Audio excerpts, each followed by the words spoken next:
Good evening, everyone. I'm your host, Jason Miles, and welcome to another episode of Beyond the Red Zone, our leftist sports show here on TIR. You guys were already talking mess about me and Mac. I was trying to give Mac some information on the local scuttlebutt here in Mexico. Too afraid to talk about it on air because I feel like I'll jinx myself. Get black bagged. Please welcome my co-host in this sports endeavor, Mac.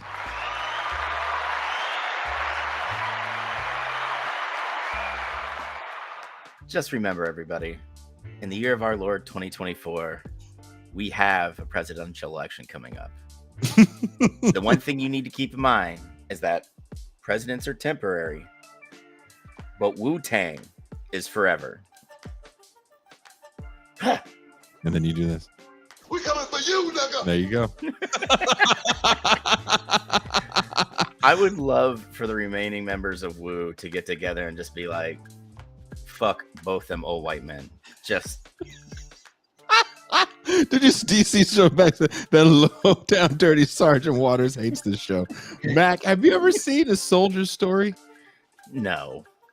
Are you being serious? Yes, I'm being serious. You've never seen A Soldier's Story? No, because Mac. The only Is it because there's too many black people in it? You were like, I'm not watching anything with this many Negroes in uniform. Listen, I may be old, but I'm not. I joined the army in 42 old. Okay. What kind of fictional bullshit is this? Negroes in World War II? No, I wasn't really into the whole military like thing when I was a kid. My first few years in the military, I watched like the usual suspects of like military movies, like Apocalypse Now. Oh, they're not going to have you watch this movie. It's not. You just it's less. The military is just the backdrop.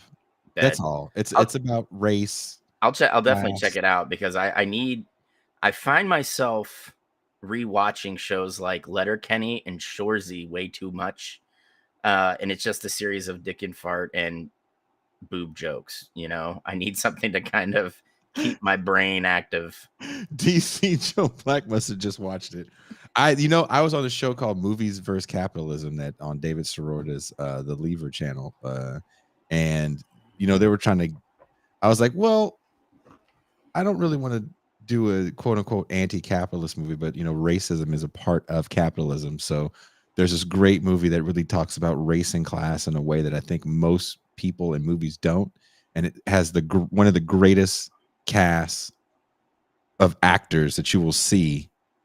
When you have from like Robert Townsend to Wings Hauser in a film, that's a very wide range.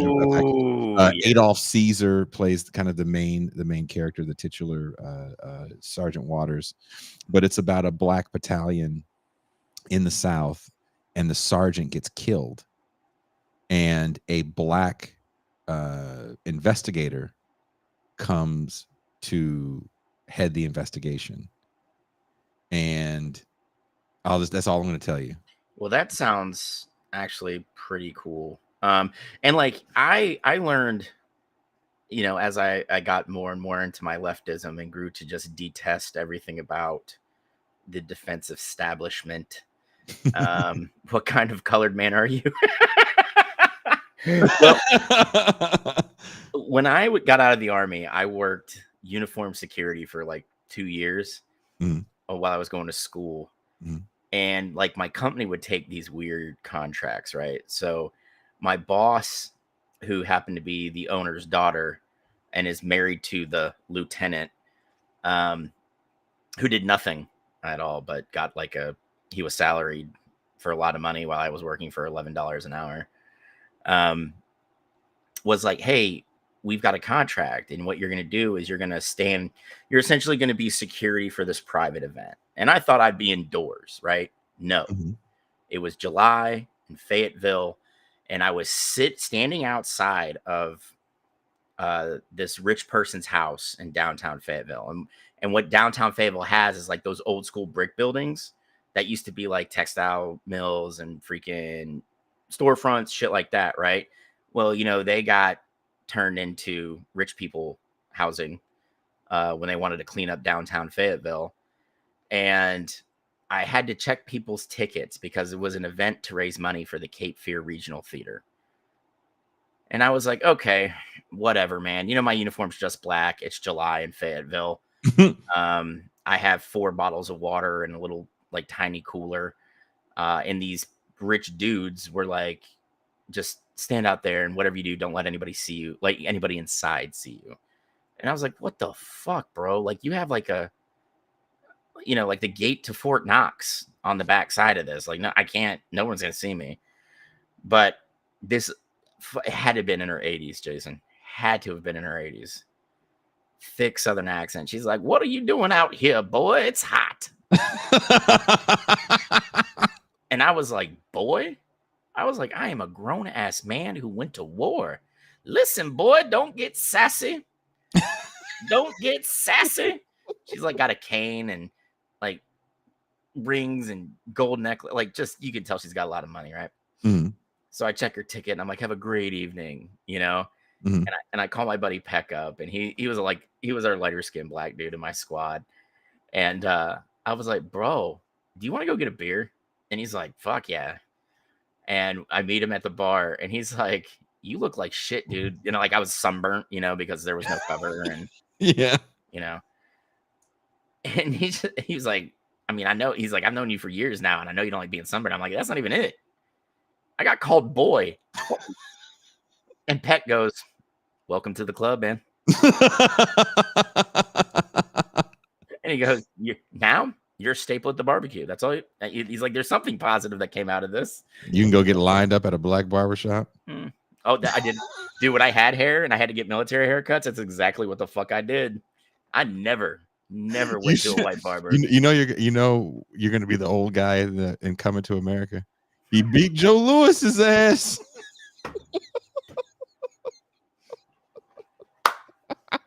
He beat. That's me and Mac in our final days, just no hair at the barbershop talking shit to young people. That's right. It could be like Joe Lewis.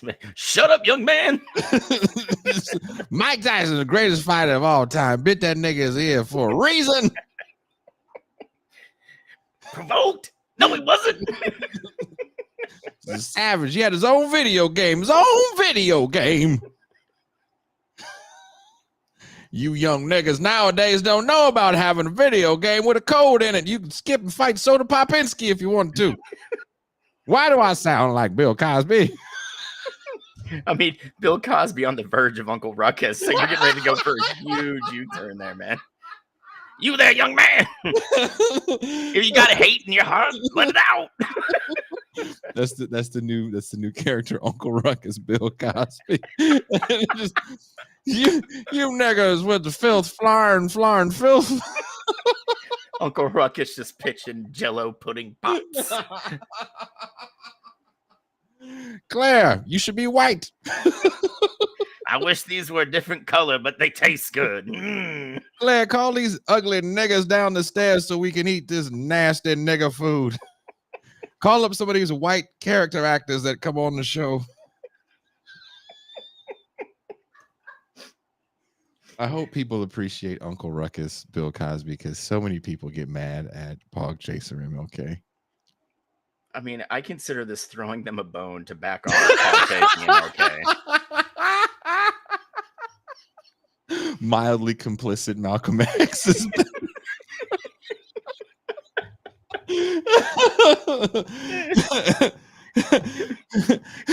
I like that, mildly complicit. And Malcolm's in the back with like a stack of ones, just like, I'm doing this for you, Martin. I do not trust the white devil, even though she jiggles that ass, even though she makes it clap. Her deliciously decadent porcelain skin. Doing the clam slam. That's why I don't trust you gospel-loving Negroes, always dragging me to the strip club.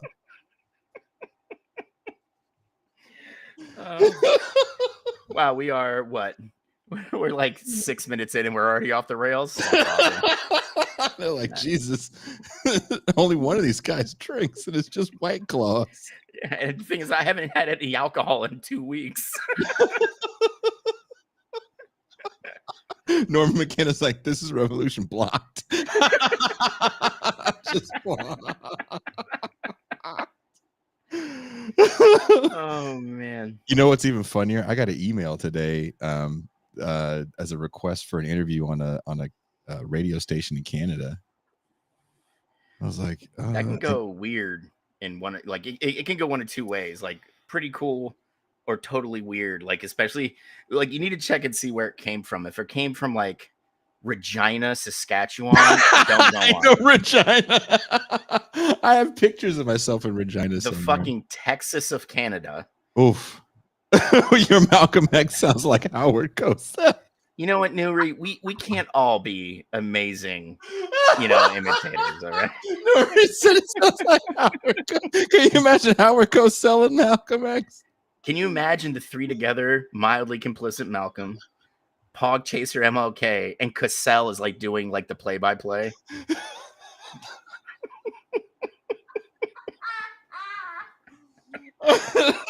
Cosell is the snitch. He's just a fucking snitch. Just ruins it for everybody. Oh, fuck it. What a douche, man. Yeah.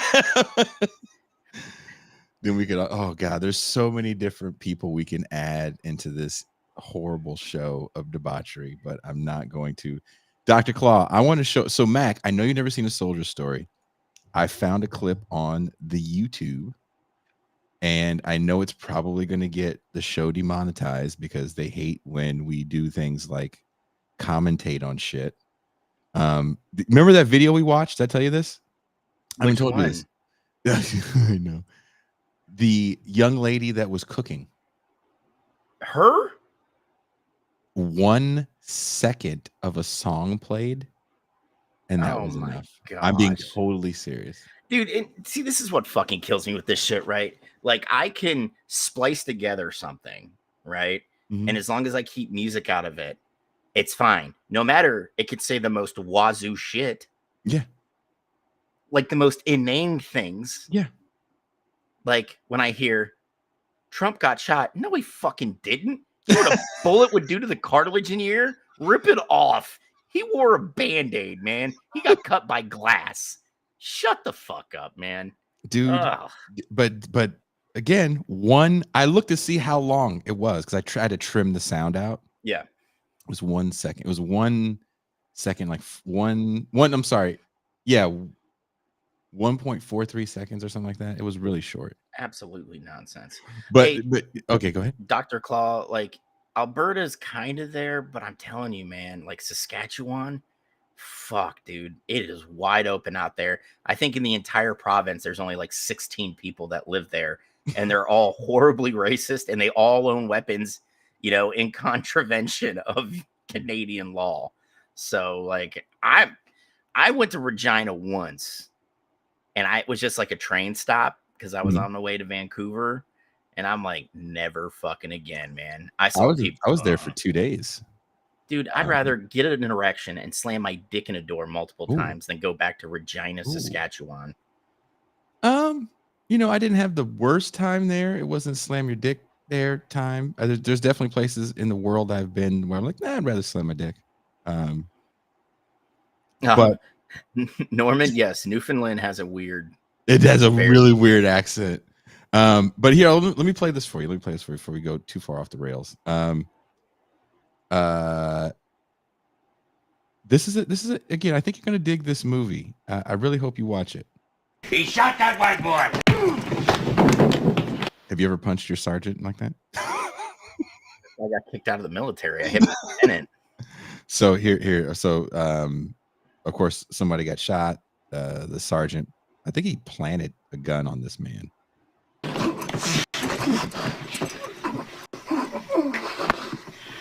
What did you go and do now, boy?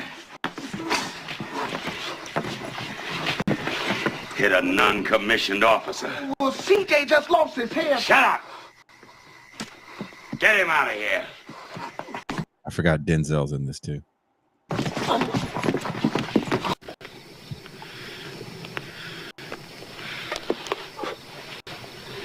They talking about giving you 5 years. They call what you did mutiny, boy. Hey, gun ain't mine. We know that, CJ.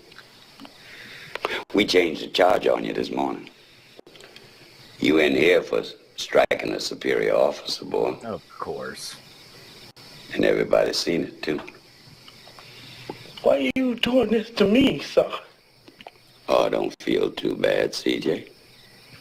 Has to be this way. You see, the first war didn't change nothing for the Negro. But this one, gonna change everything. Them Nazis ain't all crazy. Whole lot of people just can't seem to fit into where things seem to be going. Like you, CJ.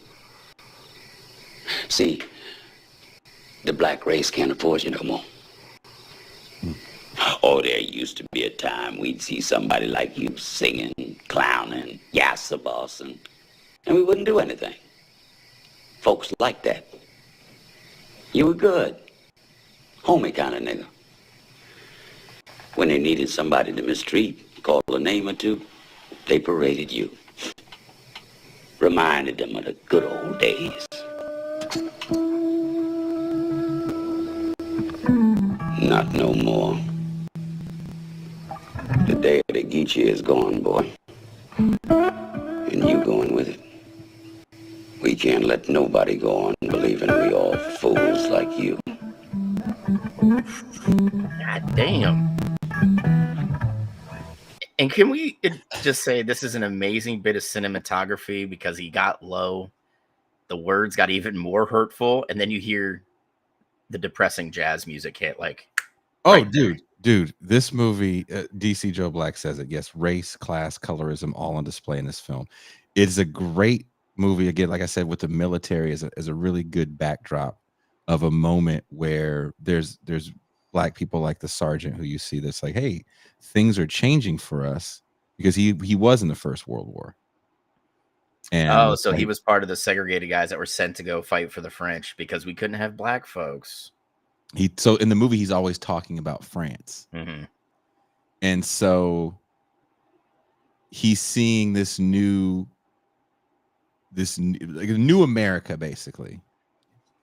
And his thing is, you're kind of a coon in the real sense of a coon, and you're going to ruin it for these new up and coming black folks. I'm not going to let that happen. He liked him you got to watch the movie. I will definitely watch the movie. It's a really good film. You want to hear something crazy, right? John Pershing was the head of the American Expeditionary Force that went into France in World War I. And guess what his nickname was? Blackjack.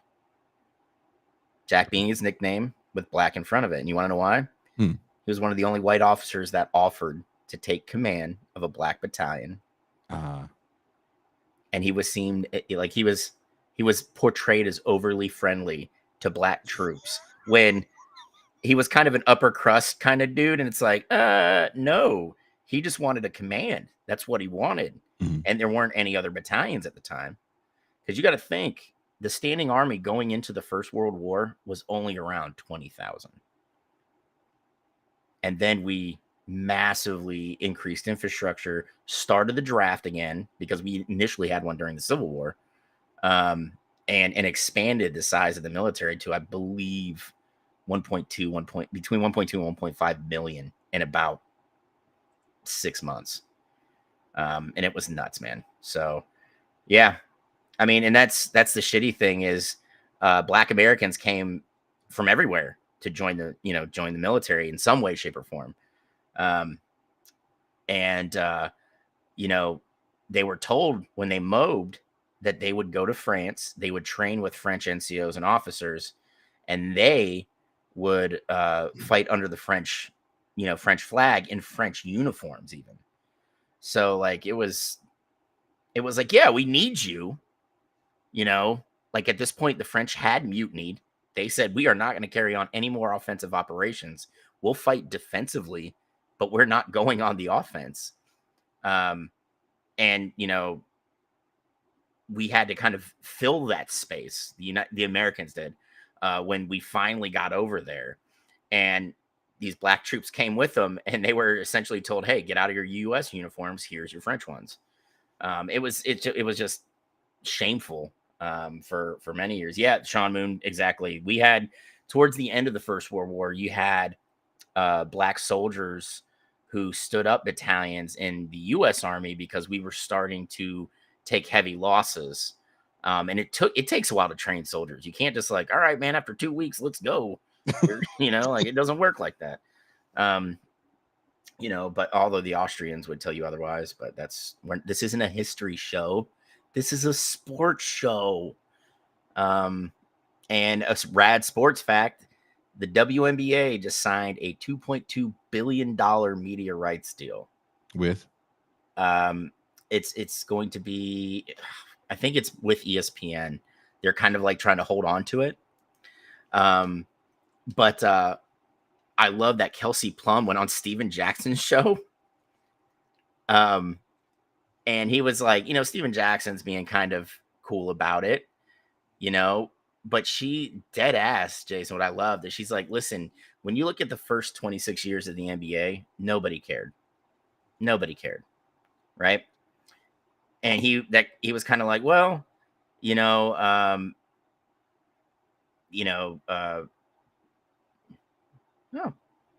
geez, Sith Lord, we're just getting started. But you know, she was like, nobody gave a shit over the first 26 years. Look at us in year 26 right now. And it's kind of hard to fathom that the WNBA is 26 years old. But, you know, they have more teams than the NBA did in their 26th year. Their media rights deal, like they're on TV all the time. You know, like the NBA was an afterthought in year 26. You know, you had hotbeds, you know, like Boston naturally, because Boston was, you know, winning enough rings to outfit, you know, Bill Russell he went to his deathbed with, you know, a spare one after having, you know, or one for the toe after having put my nuts on stream. Dizzle. This episode's already going to be demonetized because we showed a clip of an amazing film, you know, that I have to watch. And if I put my nuts on here, like, dude, YouTube will just pull the plug. And on top of that, you have to pay for that, my friend. A lot. That'll cost you 112 euro. But I mean, I thought that was a really good way to kind of put things in perspective. It's 11 years long, $200 million a year. And it's going to be, let's see. Okay. So TNT will not be a part of it. Because I guess it's kind of like they're buddying up with the NBA with a lot of this. And I don't know if you guys saw, but TNT lost the NBA this year. After the deal's over. So you're probably going to see, pay, you know, their pay go up. You're probably going to see team value shoot through the roof. You know, I think this is great. This is a great first step for women's sports. If the NWSL could hopefully keep pace, you know, their franchises are selling. You know, they're getting a pretty lucrative TV deal. You know, like we're kind of like in the boom time for women's sports, and I think that's really cool. Well, we've talked about it on this show, and I wanted to bring that up to you. I was a few days ago, I was out and about listening to sports talk radio where they were talking about all these sellouts that the Aces had in a row. In Vegas, Jason, that's the thing. Vegas is a town that you and I both know there is something you could do every second of every day if you were so inclined. But people forget that there's a massive amount of people that live there that have never really had things to do other than avoid the strip. Yeah. So, because that's kind of where the industry is there, right? It's all in tourism and gaming. So when what's the hockey team? The Knights. Las Vegas Golden Knights. When the Knights moved in, they were selling out every night. And then when they made the finals, it was just a massive boom because I was actually working. I was working a festival around that same time in Vegas, and the people that do the festival do the stadium for the Knights. Okay. So they were talking about like, dude, it's insane. This is one of the biggest things that happened to us. So when they got the Raiders, that was like it's just raining money from the sky for everybody because it became this thing where kind of like how I thought it was going to be, package vacations, come see the Raiders, and you time it right, you can catch the Raiders and the Knights in the same week, like that type of thing. And that's brilliant. I mean, really, when you think about it, I mean, I still think Mark Davis should have just left the Aces uniforms alone because I loved what they were last season. Like they had like the sparkles, like from the Vegas sign. Yeah. It was red and black. I mean, now it's black and silver because, there has to be, I own the Raiders. So my WNBA team, which is much better than my football team, should look like the Raiders, which are a lot worse. Do you know about that whole thing that happened in the 90s with the Raiders? So merchandising deals for sports were still kind of foreign. And I don't put this all on Ice Cube, but I got to say, hip hop had a lot to do with this. Oh, dude, without a doubt. So about the whole thing. I think Ice Cube talks about it in 30 for 30. The Raiders gave NWA and those guys a bunch of gear, Raiders hats, starter jackets, all this stuff. Because of the popularity that started to happen from Raiders merchandise, because these people are actually wearing it all the time, other teams started changing their colors.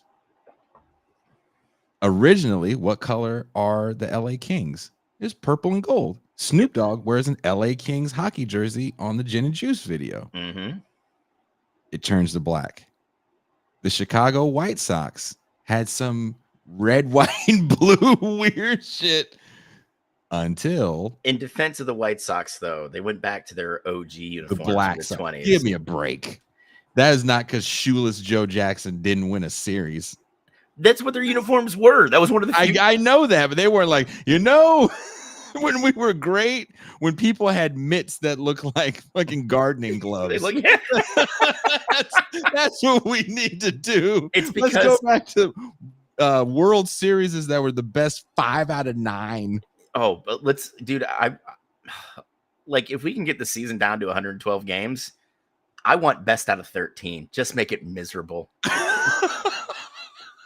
That sounds like me playing Double or Nothing, losing in Madden. No, run it again. No, I think I figured out what you did, and nope, run it back. That's real life. But you kind of have to give it to hip hop. And I feel very comfortable saying this because that was the dominant fashion of the time, even if you look at heavier genres of music that were also wearing the same thing.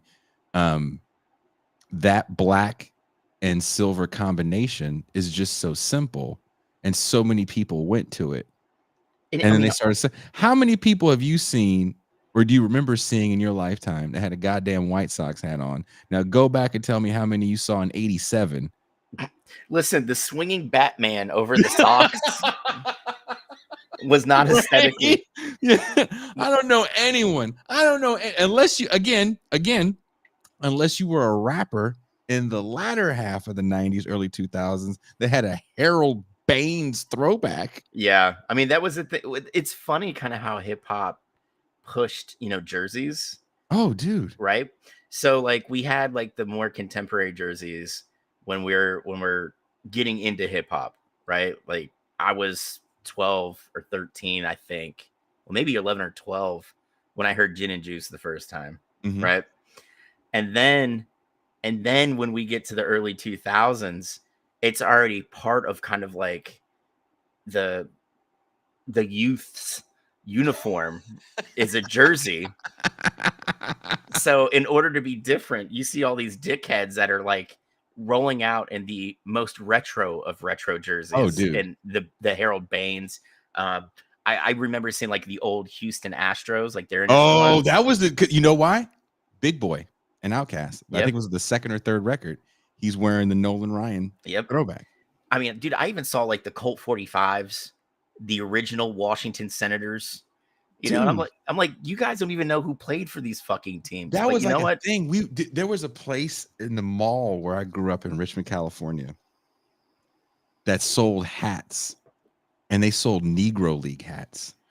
Dude, I right before I had to fold You Don't Know History, I was getting ready to have the guy who runs the Negro League Baseball Museum on the show. Oh, no shit. Yeah. And I was crushed when because he's the guy that was really working to get the Negro League records added to Major League Baseball's record book. I mean, there's a minor league team called the Monarchs again, and he really pushed that, was in favor of that. I think it's great. He wears a lot of hats, and he's a very big advocate for people to learn about the Negro Leagues, which they should, because, baseball is such a staid old sport that is devoid of like personalities. Well, let me ask you this. Let me ask you this. And I asked this to the chat too. I'm not mad at throwing in those statistics, because I was a big advocate of throwing an asterisk on any statistic before the integration of the sport. Before Latin players could play, before Asian players could play, and of course, before Black players can play, right? Always been an advocate of that, because I don't think it's fair. If you want to throw one on Roger Maris for playing 162 games, well, then to me, you've opened up the whole conversation of all these other cracking ass crackers that played before anything Brown. Before anything Brown, throw an asterisk on that as well, because you're not playing the same type of competition if that's your whole criteria. Yeah. And instead, it was like, okay, well, we'll just go ahead and let all these Negro League stats come into play as well. And I don't know what that did to Jackie Robinson's bottom line, because I don't remember how many years he played in the Negro Leagues. He only played like a couple, if I'm not mistaken. Yeah, I think it was only 2. And I don't know what it's going to do to someone like Satchel Paige, because also these guys, to me, the complications of the Negro Leagues are, number one, it's a whole different kind of baseball. Sometimes 2 games in one day. It's a bit of a show, because you're trying to attract people to the show, not the game. It's, you know what I mean? So yeah, there's a whole difference in the way the game is played. That being said, you still have Josh Gibson numbers. And I'll never forget when a reporter asked Barry Bonds how he felt about breaking the record, and he goes, Josh Gibson has the record. Yeah. I mean, people don't, this is what I was trying to get at, is like the Negro Leagues had personalities like Satchel Paige. Yeah. The dude pitched until the last time he threw a pitch, he was 59 years old. That's insane. 59. I pulled a muscle waking up and breaking wind this morning. Jason's like, oh God, oh, that's it. Put me on the deal. I'm on the I'm done. But it's the way these guys played, like, okay. But again, I don't mind, because I think we have to embrace the fact that some of the greatest baseball players never got their due. But I also, I don't know how I feel about it. Dude, I'm all for it. One, I agree with you there. You have some of the greatest players to ever put on their oven mitt gloves and not be recognized for the amazing careers they had. Virtuoso, you're not wrong. Mookie Betts. Every time I hear that name, yeah. Your ragtime music. But on top of that, I think it's important. One, for me personally, it's because it pisses off like the old white dudes that are just like all inflamed about it still, weeks after the fact. That makes me happy. As an older white dude, I don't consider myself like the old white dudes, and you all know who I'm talking about. Well, do you feel though, but that's the thing though, do you feel, and again, I'm asking this to everybody watch, do you feel that those guys are gone Because even a guy like George Will, conservative baseball fan, is not against things like this. So I don't know if that writer still exists. Barry Bonds will go into the Hall of Fame in our lifetime. So will Roger Clemens. I don't see Clemens doing it. Barry Bonds, yes. Oh, And yeah, he'll go in here's there the all the reason time. with Clemens, only because the people, like we all know Barry Bonds was very crotchety, especially during his time in San Francisco, Oh, right? yeah. The later Oh, yeah. years. But people forget that he really tried to mend bridges because he's been a roving hitting instructor for multiple teams. He was a roving hitting instructor for Tampa, Mhm. believe it or not, for like 3 seasons. And the baseball writer saw him working with younger players and how to like approach pitching, various pitchers, how to take walks. Like there's nobody that does it better, did it better than Barry Bonds. And that really kind of, I don't want to say glossed over like his, antipathy towards press, but it was different. The feeling for a lot of people, especially voters, changed. Clemens, on the other hand, has just went scorched earth. Not Kurt Schilling bad, but like say Kurt Schilling's a 10, Clemens is like a 7.5. He literally keeps quiet enough to not fuck up his kid's career because his son plays for the Phillies. He's had a couple kids drafted, one of them even by the Astros, and the kid that got drafted by the Astros, he was all right. But Kobe Clemens is like a utility guy, Mhm. and he's a big part of the Phillies being able to maintain bench depth and having the season they're having. And they have the best record in Major League Baseball right now. So I'll give Clemens that. Don't be a shithead dad, but like you're a fucking twat and a half. And honestly, baseball writers will never forget that, never. But And go ahead. until the BBWAA doesn't control, essentially who gets in, I don't see him getting in. Now, the Veterans Committee, Mhm. maybe when you and I are like in our mid 60s, Mhm. might let him in because there's players on that committee. I feel like there's just writers that will have grown up in a different time that are going to be more sympathetic to the quote unquote steroid era. And I think we're Yes. going to see a lot more steroid era players go in because of those sympathies of people going, it's not a big deal. I mean, as I'm working on this paper for Damage Magazine about steroids, I think across the board, I don't know how you feel about this. I don't know how the viewers feel about this.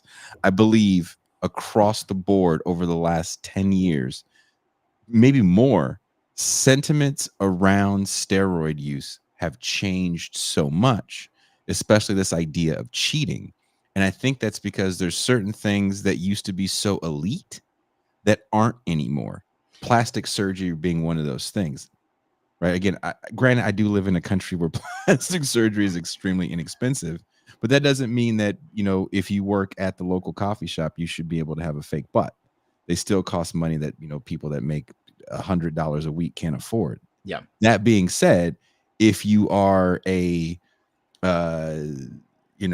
accounts receivable lady in San Ysidro, California, that 10-minute drive over the imaginary line and you can get a brand new butt and tummy tuck.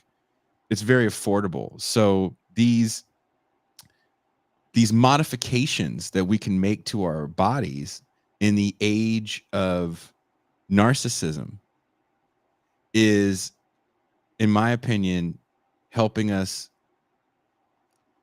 maybe for the worst, feel differently about this thing we call performance enhancing drugs.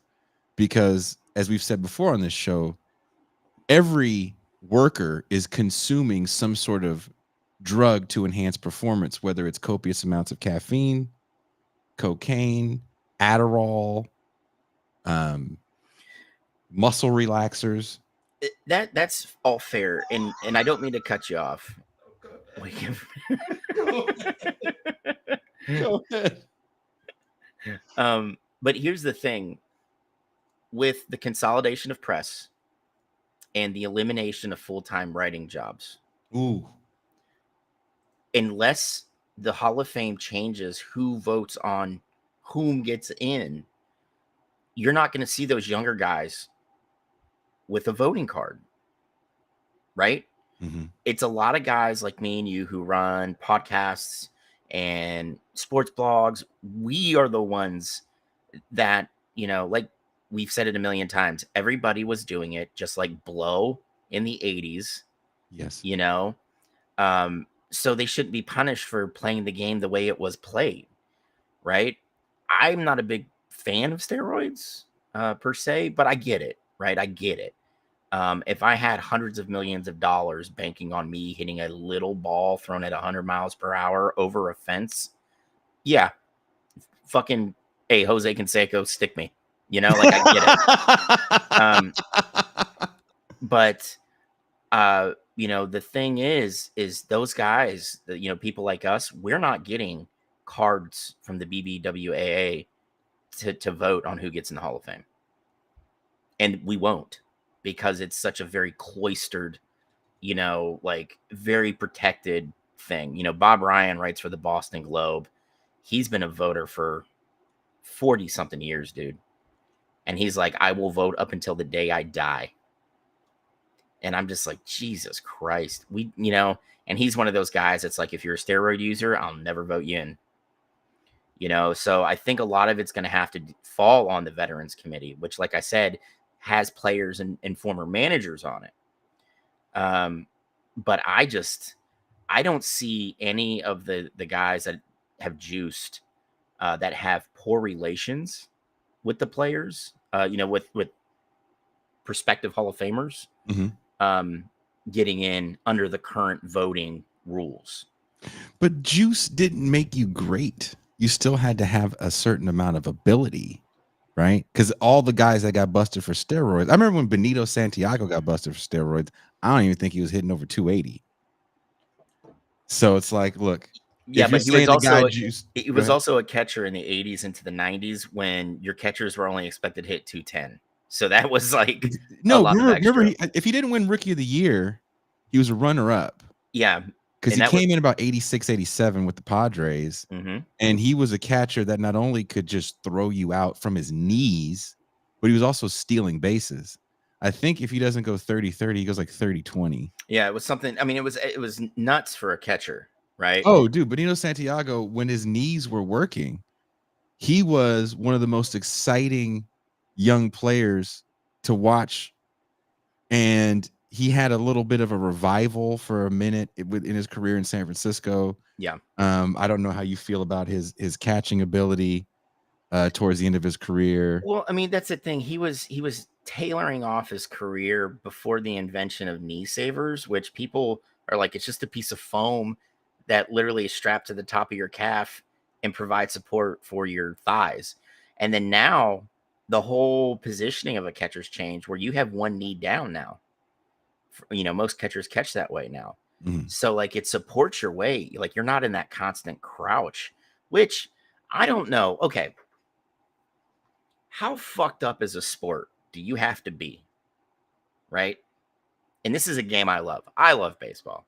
I love that I can drink for 7 innings. It's a 4-hour game. Well, maybe a little shorter now, but you know, that's fucking 3 hours and 15 minutes of beer.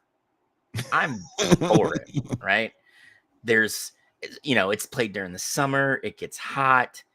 You know, women are turning jerseys into like something Daisy Duke would wear. I'm here for it. You know, like it's a phenomenal sport as a spectator, right? But how dumb of a sport do you have to be where everybody just kind of, you know, has to crouch, does a lot of standing, and you have the one guy that has to constantly be in a squat for 9 fucking innings. Like how, I want to know what sadist actually came up with this fucking sport, you know? Because they don't crouch in cricket, right? No. Right? They don't crouch in cricket, if I'm not mistaken. Or not the same way.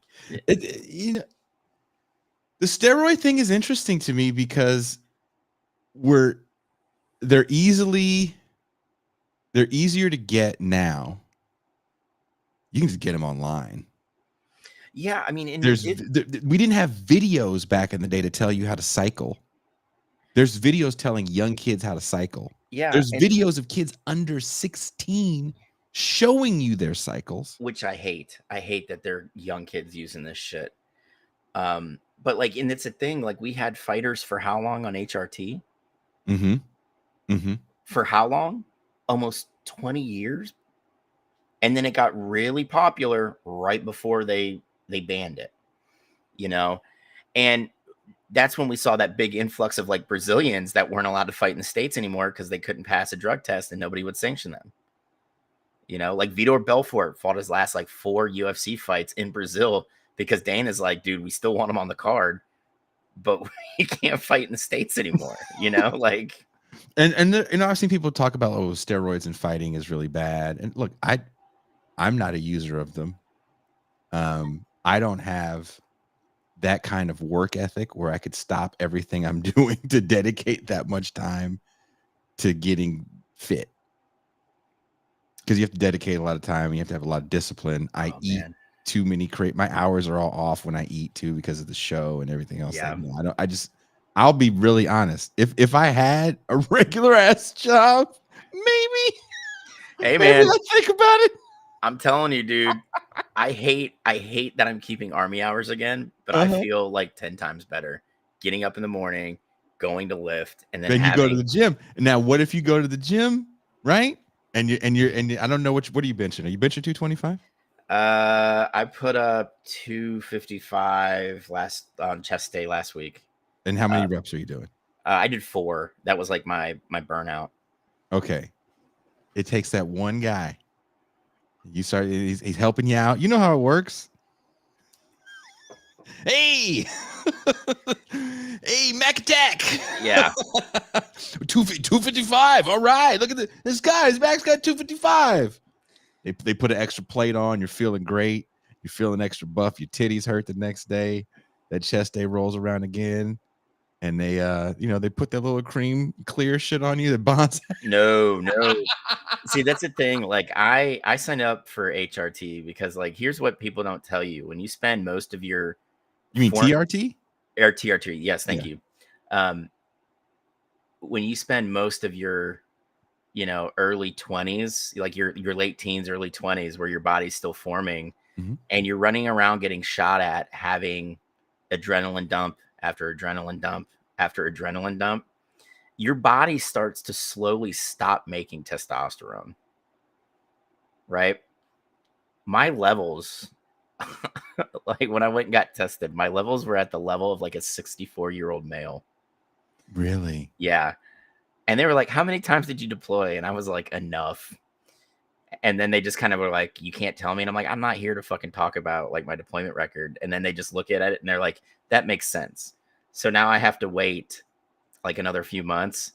And they're like, hey, we're probably going to give you a topical cream because we don't like doing the injections.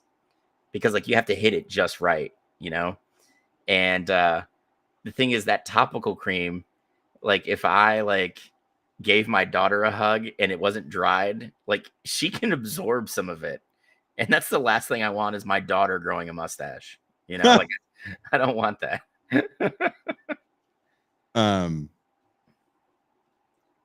Like again, what's interesting to me about the shortcut that is steroids is if you go back, because Nuri is making some interesting comments about how he doesn't think that any drug other like steroids is the end all be all. Like that's different than coffee and Adderall and all this other stuff. It's like, why?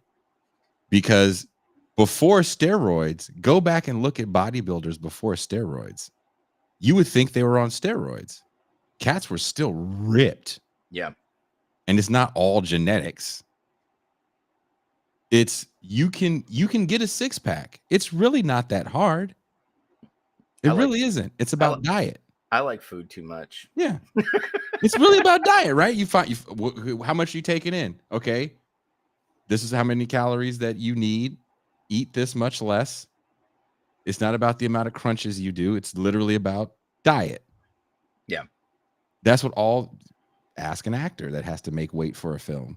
They're going to tell you the same thing. Yeah. I had to eat this and I couldn't have anything with flavor on it. It's not fun. Yeah, which is not even true. Like when I see shit like that, I'm like, you're just trying to punish yourself for the role. Stop trying to be Daniel Day-Lewis. Be Chris Pratt. Okay, just fucking. That's a whole tangent I'm gonna get off on, and I'm not gonna do that. I'm not Chris gonna Pratt? fucking do that. Okay. I know I won't get into that, but he's not a. I'll tell you off air. Okay. It'll be heartbreaking if you're a big fan. But yeah, I mean I don't. Well, I mean that's the thing. Nuri, I will agree with you on that point. Bonds didn't need steroids. Sammy Sosa did. Sammy Sosa when he came up, Very average. Dude, even less. Like he was a slap hitter, little bit of speed, and was an average defensive player. And His after Jerry curl stayed moist though. oh god, it did. His dude. Jerry curl stayed moist. His Jerry curl was as moist as his skin is white now. Like he had the moistest curl. And he's the whitest dude now. Like it's I don't know how you can be a darker skinned Dominican and then look like a fucking albino now. Again, like I said, there's a lot of surgeries you can get in the countries that I am adjacent to and the one that I live in. And some of those have lightning effects. Yeah. Well, it's disturbing considering the Sammy we grew up with to where he is now. And and how did he end his career? Like to say Bonds didn't need him, I get that. And you see the superhuman numbers that he put up during that era when even the pitchers he was facing was on him. Mm-hmm. It was pretty amazing to watch baseball. I had stopped watching baseball after 94. I didn't care. I passively watched it. And when Bonds came to the Giants, there was a couple seasons where Bonds and Will Clark were on the same team. Yeah, that was before one season. Yeah, because Will got flipped to the Cardinals at the trade deadline in like 96, 97, something like that. Yeah, that was again, I have that was my favorite Giant. And then because he was a Giant, he was drafted by the Giant. Watching lanky Barry Bonds that could go 30 for 30, possibly 40-40 guy, stop stealing bases, stop hitting the other way. That was another thing that pissed me off about Barry Bonds. The hubris to be like, no, fuck it. I'm still going to pull. Yeah. It's like, come on, man. You can hit 500 if you just hit the other way. Mm-hmm. Just hit the other way. Nope. Nope. And dude, the thing is with like Barry Bonds, he would have been better served, especially later in his career, going to the American League. And just DHing. Just being a DH. Because when he got so big he could barely move in the outfield. Yeah. It hurt to watch because you saw him glide on that horrific turf at Three Rivers, when he was with the Pirates. And they never had him play first.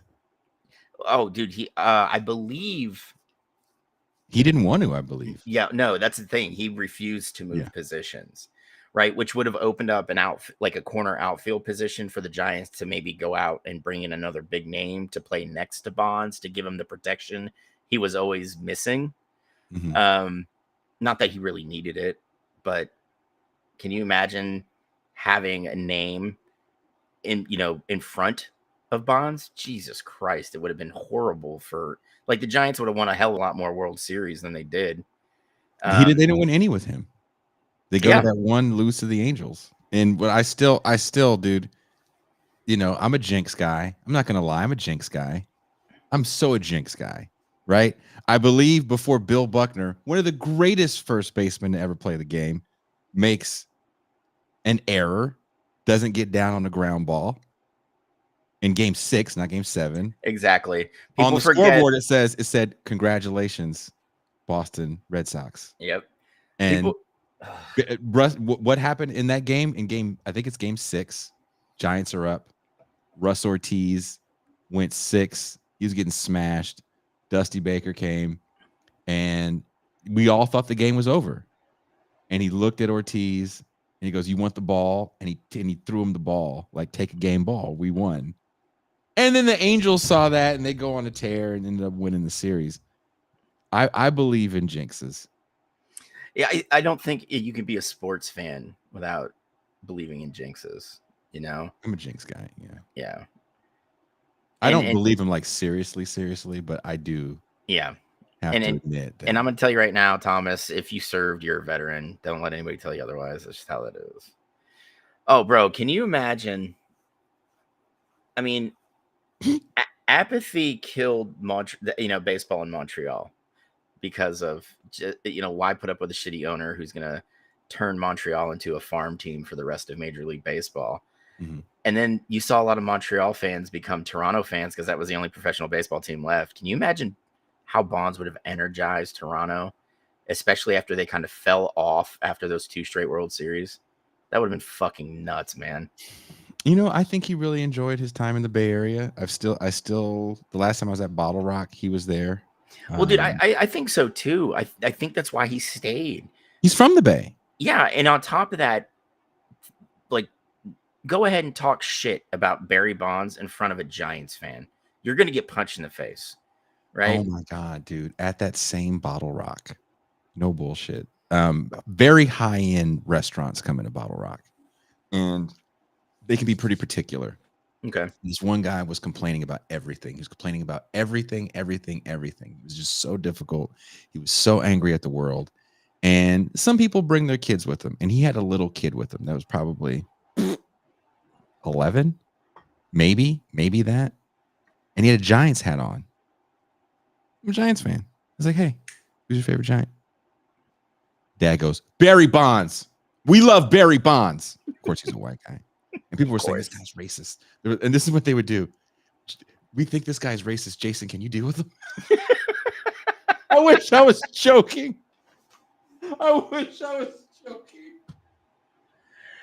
Jason, you see a racist person. Can you deal? Like, why? Okay. I said that to that guy. He's yelling, not at me, but you know how people get excited? Yeah.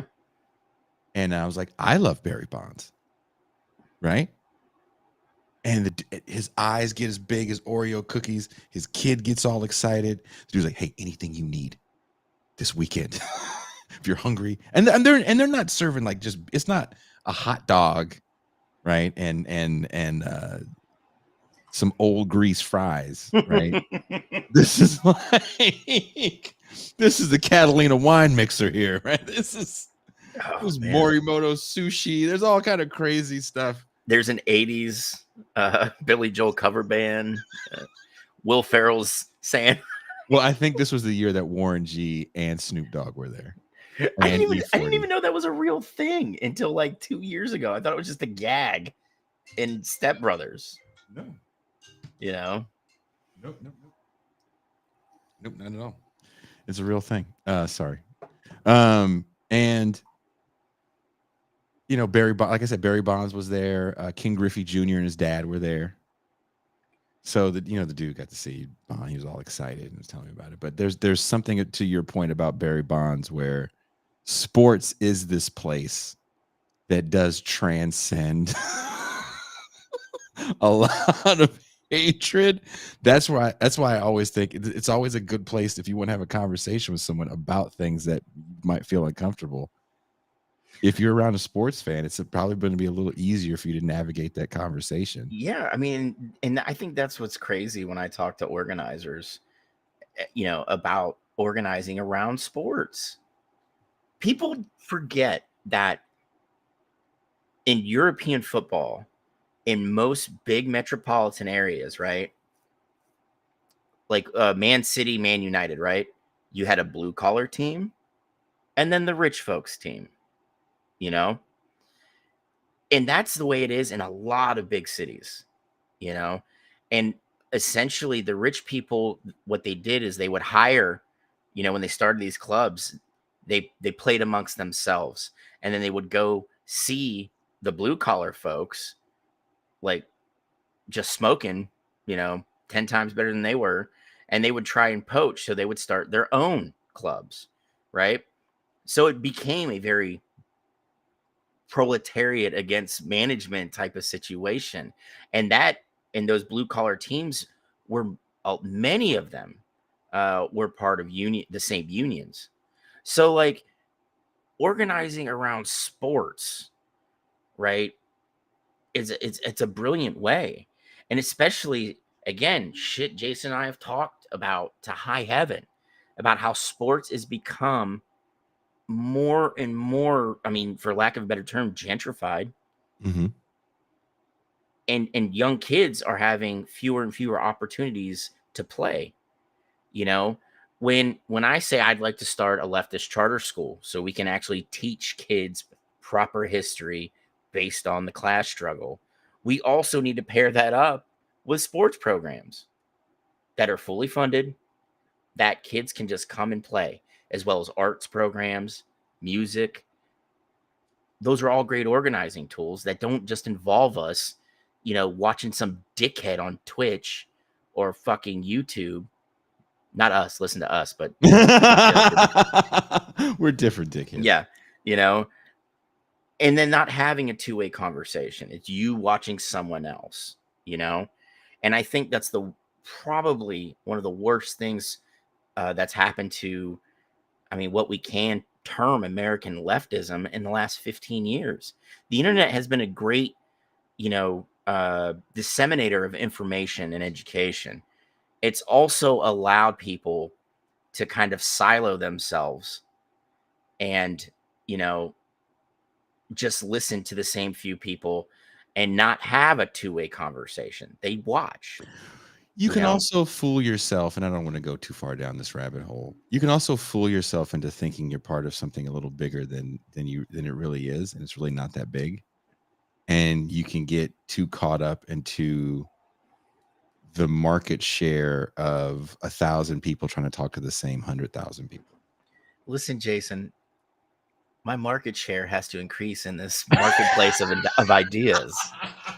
All right. Like sometimes I shouldn't say it's a left sports show, because if I say it's just a sports show, people to hear that and they automatically, turn off sometimes because,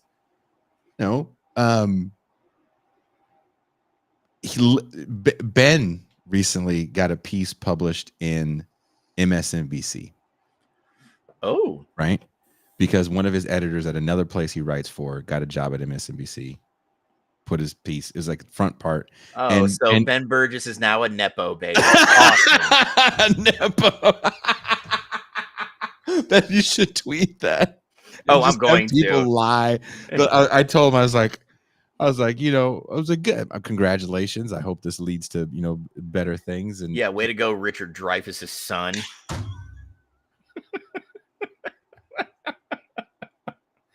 And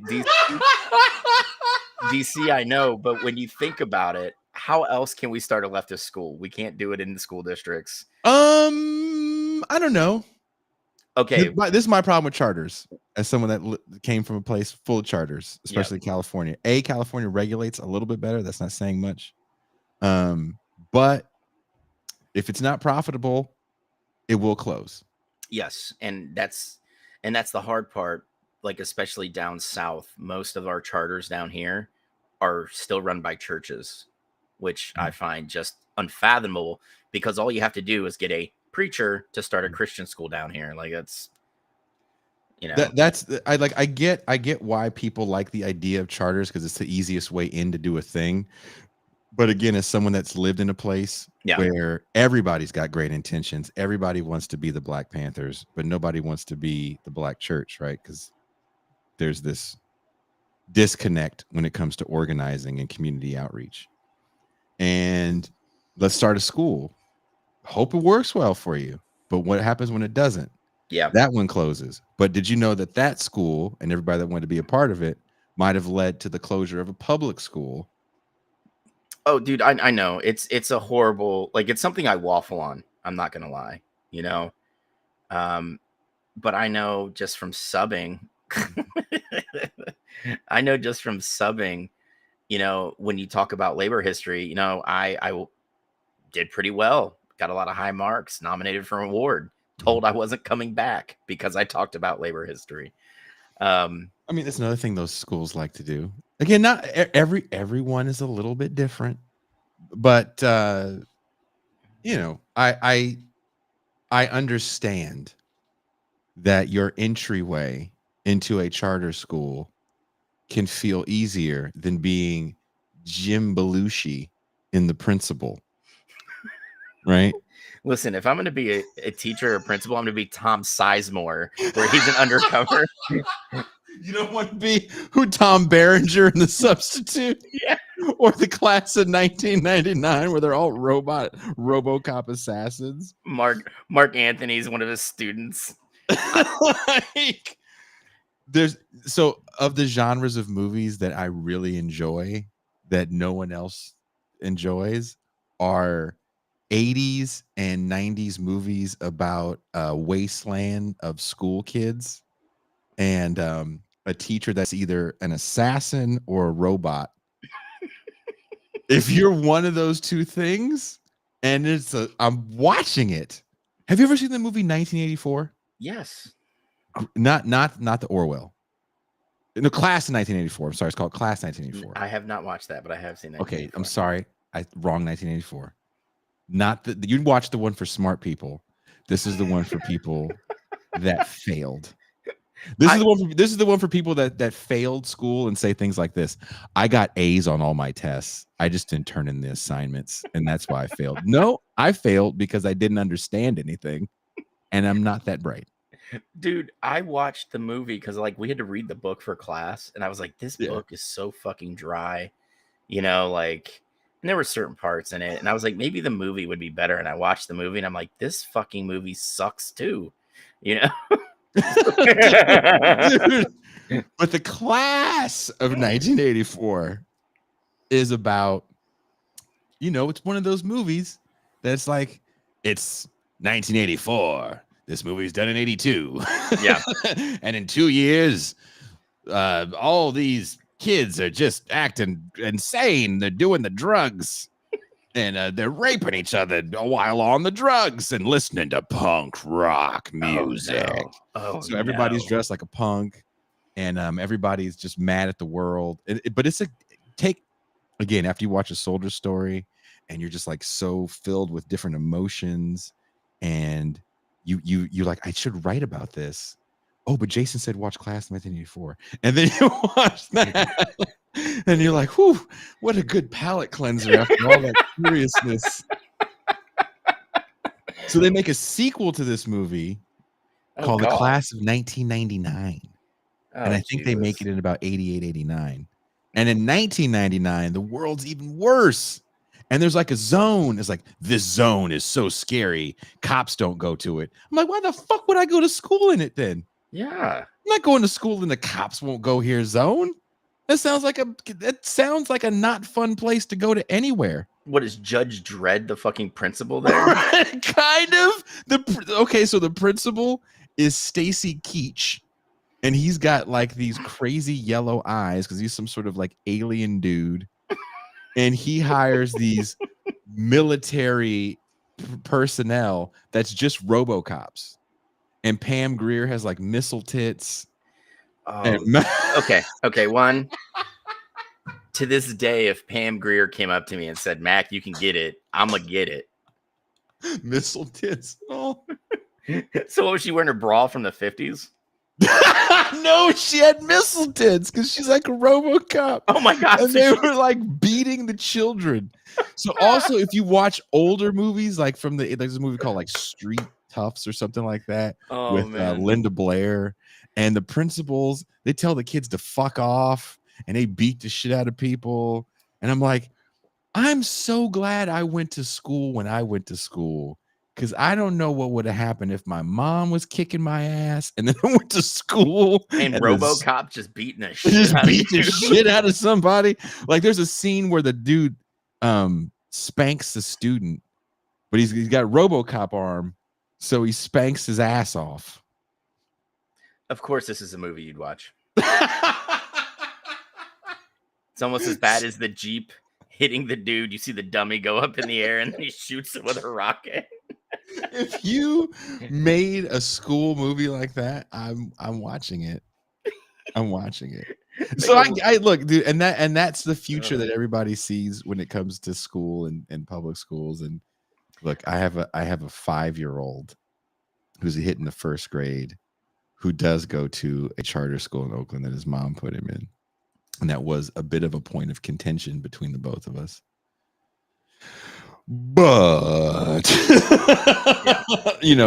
because of where he goes to school and, this is nothing to do with me. He's learning Spanish. Oh, dude. And see, that's the thing. My kid's mom teaches English online, right? Mhm. To mostly Chinese students, but there's some like Turkish people and some Korean folks. And she had a student who is Chinese but lives in Denmark, and he's 8 years old. He speaks Chinese, both Cantonese and Mandarin, English fluently, Danish fluently, Spanish and French fluently. He's 8. Right? I'm like, bro, I was so mad that I wasn't exposed to other languages as a kid, because like that's the time to learn it. Your brain is a sponge. It's like when you turn 13, when they make like foreign language education mandatory, like your brain just like, nah, bro, you've been speaking English too long. It's done. It's a wrap. Mac, I want to warn people right now. I want Mac to see this so bad. I found the trailer for Class of 1999. If I play it, there's a really good chance they're going to demonetize the show. All right, hold on. Norman, I didn't say turkey people. I said Turkish. And I am not insane. I mean, not that I would say I'm not insane. But I mean, I'm not blatantly disrespectful to people about their ethnicity, because I'm not an asshole. He's not me. Say it. Just say it, Mac. I mean, I've never seen you be. Well, I actually have. Mac, just say it. I'm not going to say you're an asshole. That's okay. You typically do it for laughs, though. I've never seen you do it out of spite. No. Well, have you seen me around the Jews? Great. Now IPAC's going to be on our ass. Thanks, Jason. This guy's never coming on MSNBC. Yeah. Because you said that, like the Daily Stormer is going to send you an email like, hey, we hear you're pretty rad. Fuck Tim Scott. This Jason Miles guy is great. I just blow up their whole spot. Like, oh man, you're talking about togetherness and shit. Bro, you're Where's black? You hate. Wait a minute. Hey. You're like Farrakhan Jr. Did you guys like vet this? Did you vet this Negro? He's not. Did you vet this Negro? Did you vet? What are we, libs? We're not vetting these people before we bring them in. This isn't the DSA. What are we supposed to? Fucking DSA, man. Oh my gosh. So wait. Okay. Just if you guys are enjoying what you see here and you have a couple bucks, feel free to drop a super chat, because I have a feeling that these two movies are going to be too much. But I really feel Dr. Claus, I just laughed out loud. Now you already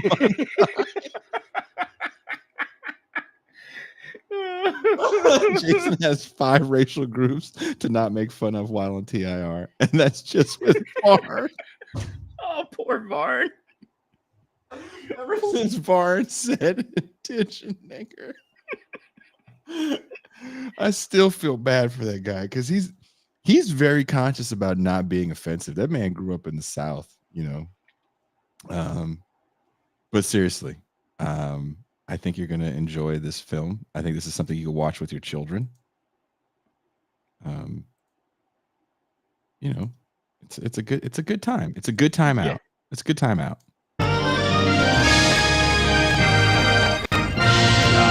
Also, if I see anything from Vestron International, I'm fucking watching it.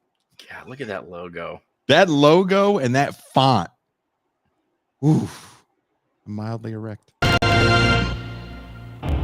In 1998, 6 million violent incidents took place in American high schools, including 20,927 teacher fatalities. The public school system has been reduced to a battlefield. This is all because you voted for a liberal. Did Reagan's White House like fund this? This is when Reagan was in office. It came out in this is last year in office. Bush is coming in. This is still Republicans' rule. Remember, yeah. This was. I want people to also take this in and think about this for one fucking second.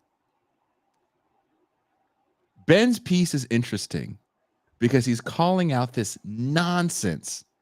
And since I don't know if you know this, Mac, I went up to the Bay Area to see my family, see my kids. And I drove back the long way because I was picking up someone. Your pal. What was that? Your pal. My pal. My pal. Your pal that you go to Jam City with. A good friend. A good friend. And I took the long way back 101. And 101 is going through major construction, right? Because parts of it are all just destroyed. So it takes some other way. Anyway, I got stuck. My phone's dying. I don't have a Bluetooth in my car. It's too old. And so I'm listening to the radio. The only station that comes in is this AM station.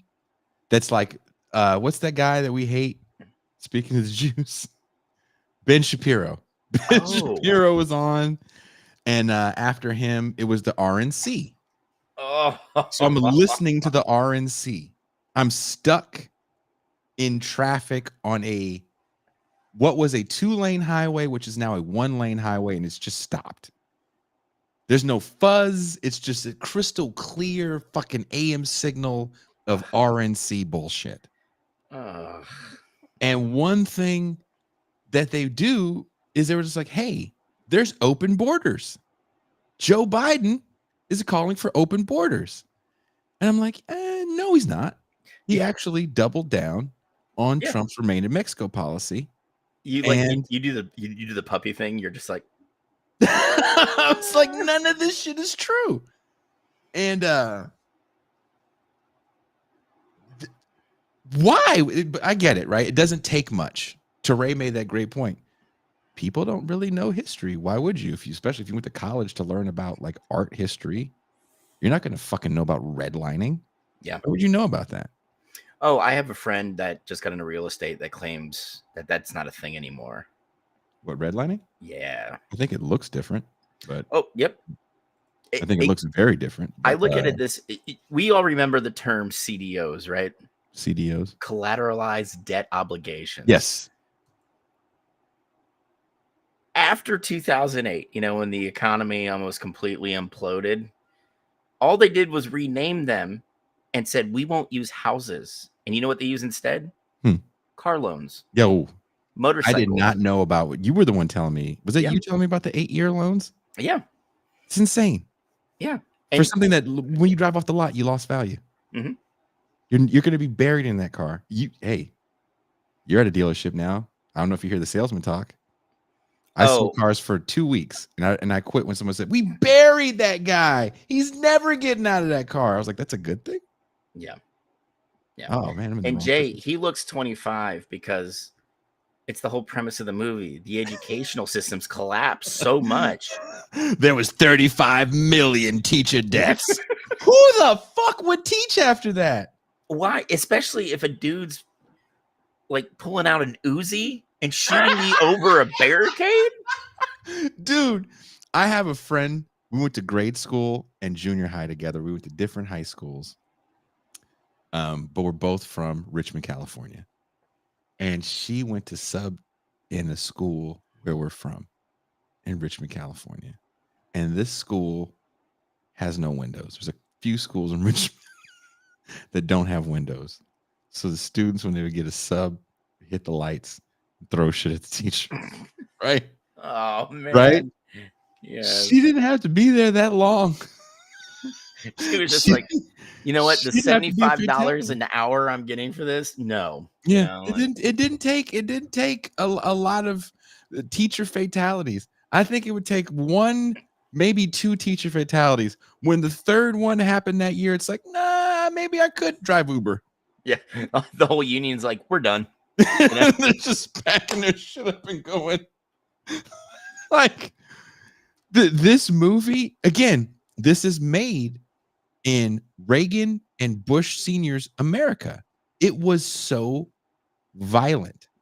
And this is also, these movies to me are the impetus for people to look at their current situation and say, you know, this future thing sounds crazy, but it's where we're headed.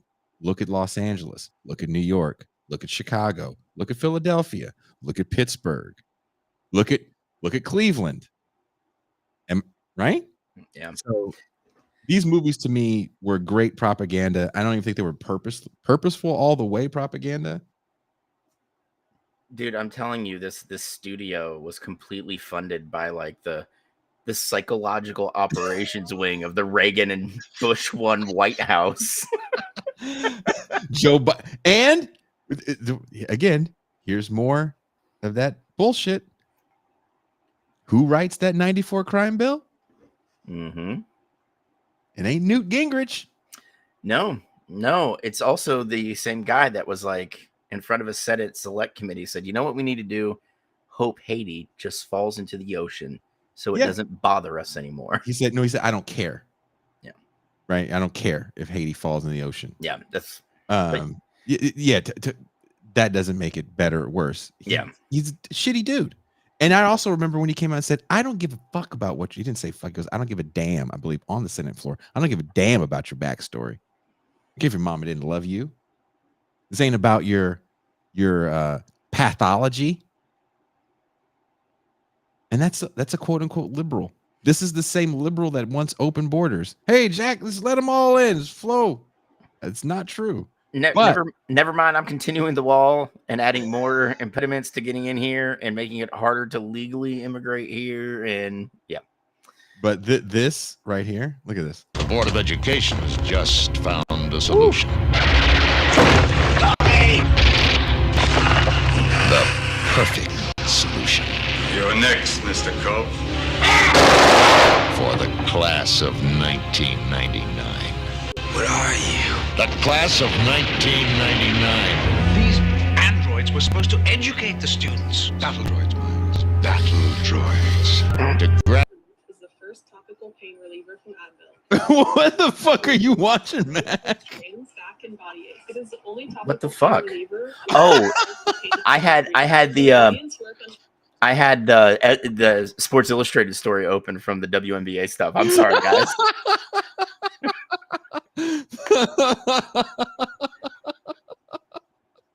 I was like, what the fuck? What the fuck are you doing, dude? This is a topical cream for your rash. That's right. You don't want rashes when you're trying to go to Jam City. No. Now, if you're going to Pound Town, they might overlook that though. Someone says, real squabs instead of CGI. Dude, this movie was one of those like, yep, that is Malcolm McDowell virtuoso. Malcolm McDowell is in this movie. And you saw what I said about Stacy Keach having the crazy eyes. Oh yeah, and my lady love Pam Grier. Dude, you have to see part where she has a rocket boobs. Dude, if that's like how last 1999. If I got just one night with Pam Grier, I would gladly go out in a blaze of glory getting shot by rocket boobs. Pam Grier's rocket boobs.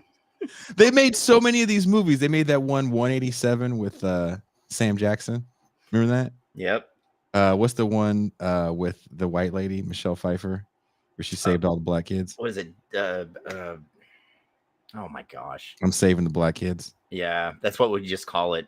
And then they had Coolio rapping. And in the video, Michelle Pfeiffer's there in the jacket, just like standing all hard. Michelle Pfeiffer goes to the inner city. Oh, whatever that movie was, I read a really interesting article. Someone sent it to me. I can't remember who sent it to me about the actual woman who it was based on. She fucking hated the movie because she's like, look, dude, I fought to change things back to the way it was. There was an implied love story that I actually got taken out with me and a student. Dangerous Minds. That's what, yeah. I knew it was dangerous something, and I was getting ready to utter dangerous liaisons, and I was like, "That's not it." It That is sounds not like it. M. Toussaint got a job shilling for ads. Just so we can make some money, Toussaint's like reading ads. Dude, Freedom Riders was another one of those things where it's like, when you read the real stories about what these teachers were doing, it doesn't sound as movie worthy, but when you understand how the movies work, like, again, I knew Coach Carter because he owned a barbershop that we all went to. The real man is not very tall. Listen, dude, you can't have a short protagonist in movies. That's against the rules. He's not. He did play basketball overseas. He did coach Richmond High's team. I think they were in first place at the time. Drew Gooden was playing at El Cerrito High School, which was in their league, and I think another player that played in the league. Drew Gooden, that was a blast from the past. There you go. Yeah. White Savior Lady Lady Minds movie. If you were like a white woman and you were, those are the movies I don't want to watch because they're not fun. No, they're always so horribly depressing for like 90% of the movie. Yeah. You know, and then like the kid gets a scholarship to an Ivy League or some not, you know what I mean? Like, Like Stand and Deliver is good. I can watch Stand and Deliver. I like Stand and Deliver. I like Stand and Deliver. But when you watch the movies where it's like a bunch of street toughs in the class and the teacher's like, hey, you're going to listen to me because I know your jive. And they're like, white lady, what the hell you know about the problems in the community?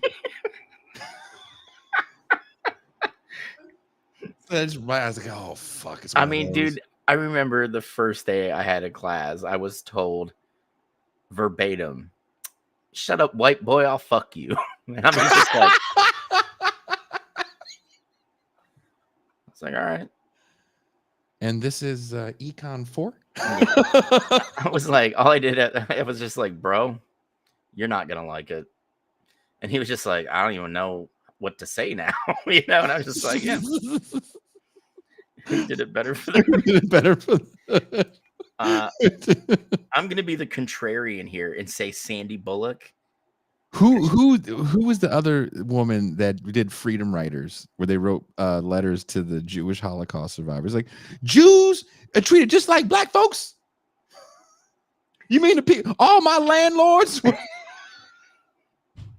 I mean, this is what drives me nuts about like historical, and I use that term very loosely, movies, right? Because like you hear about this person who did great things, you know, and in the big, oh dude, The Blind Side, that whole thing, Mr. Crash, was just a shit show, especially with what's come out in the last year with Michael. They took his money. Oh yeah, even though they completely deny it, which I'm like, bro. But you know, like it just, you know, it's 90% nonsense. Like they build all this fluff around it because they want people to feel good watching it. It's like, you shouldn't feel good watching this. One, you should be appalled at why the situation was so bad that this person felt the calling to go into it to try and fix it. But a white person fixed it. Or sometimes they throw a black person in there too, right? Like I said, Samuel Jackson had 187. You know, we'll give you a bone. Take it. Yeah. There you go. I mean, dance. They can't all be Tom Berenger in The Substitute, okay? Tom Berenger in The Substitute is fucking great. All 17 Substitute movies. I wish they never made a sequel because I love the first and I watched the rest and I'm just like, they're not as good. But if it's a popcorn night and you're like, nobody loves me, you just got done eating the rotisserie chicken over the fucking sink. Yeah. If you're by yourself. What's his name again? Joey Nichols? Yeah, Joey Nichols is here right now. Oh, Joe Nichols. Hey. Hey, Joey Nichols and the entire Nichols family, we miss you. It's too bad you couldn't be here with us this Wednesday. He's crying over his rotisserie right now. But you know, his wife's yelling at him, "Are you eating chicken over the sink again?" You're so sad, Joey. You're so sad. Why'd I even marry you? One day I'm going to tell you the three of the 4 are yours, Joey. Joey Jr. is like, are mom and dad fighting again? Shh. Mom will Joey get the Jr. belt. is as black as me with a natural. Joey Jr. got twists. I told you I'm Italian. Joey's got a fro. Joey Jr.'s got a fro, and she's like, it's the humidity. Shut up, Joe. Don't quit. What are you trying to say, Joe? What are you trying to say? He looks just like you. I'm 5'8". He's 6'8". And he's only 12. What do they say in that movie? Me, myself, and Irene. Those kids' dicks are bigger than these sausages. That's Joey Nichols. That's Joey Nichols. But it's only 3 of the 4. Yeah. The oldest one is his. The other 3 are. The other 3 are. The cross-eyed one is his. He wasn't born like that. He got kicked by a horse. The cross-eyed one with hip dysplasias. Virtuoso said, yo, y'all ain't shit.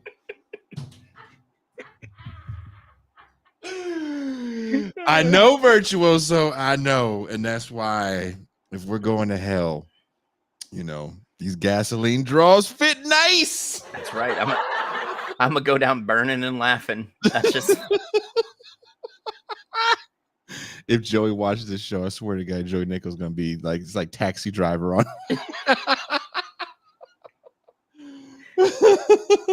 No, Megan Thee Stallion was in Mexico. he's gonna pop in like on a show like next month. He's like, bitch, I just got my passport. I see some dude. Hey, you Jason Miles, the funny guy. That's me.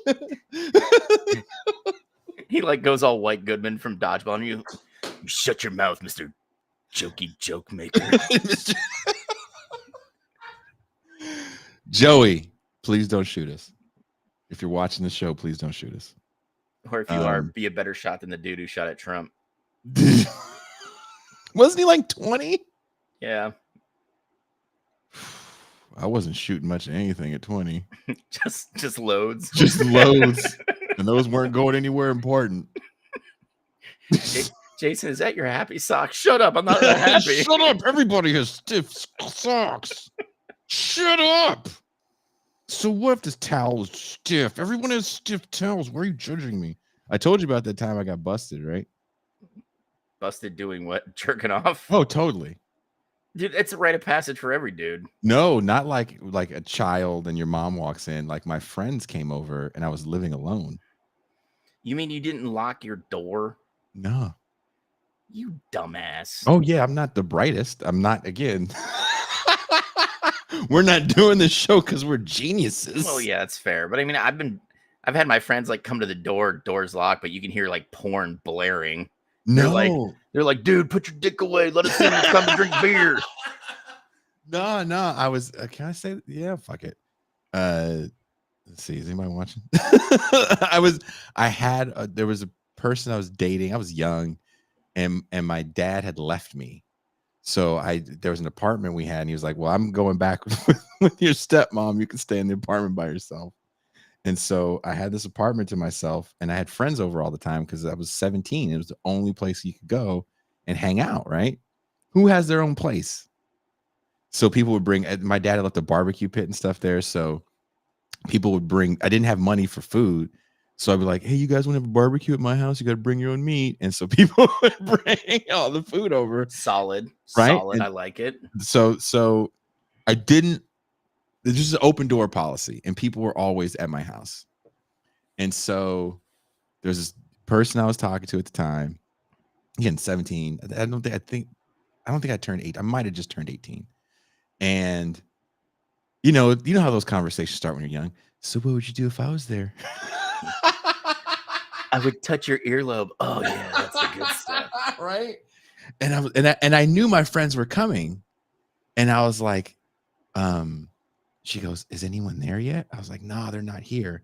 And what happened was I lived in one of those places where there was a security arm and you had to call me for me to buzz the arm up. So you thought you had time.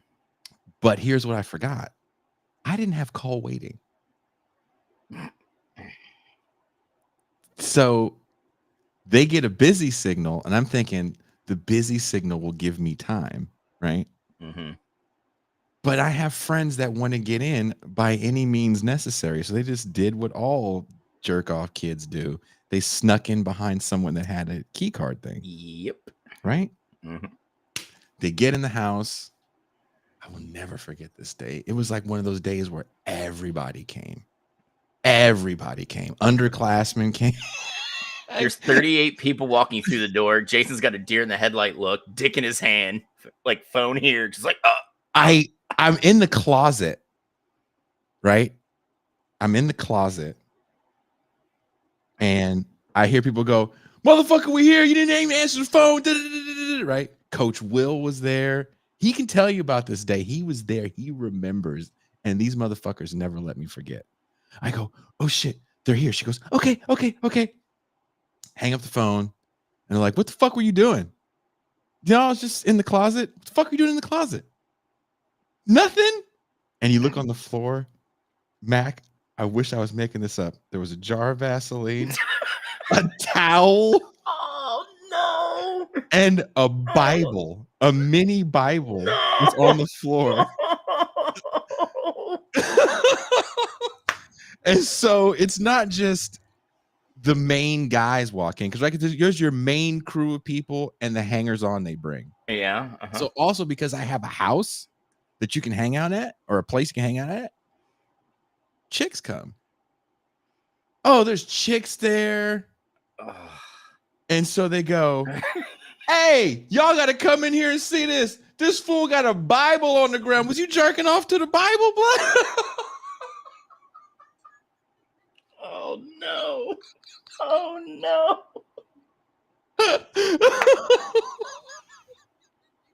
Oh. Eric W. said, "Wow." You know what, Jason? Spicy Bible. You really let down Swing Dancing Jesus that day, okay?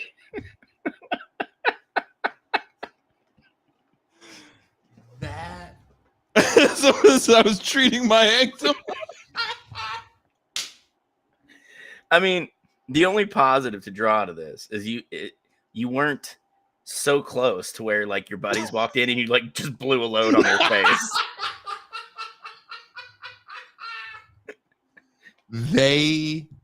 The timing was horrible.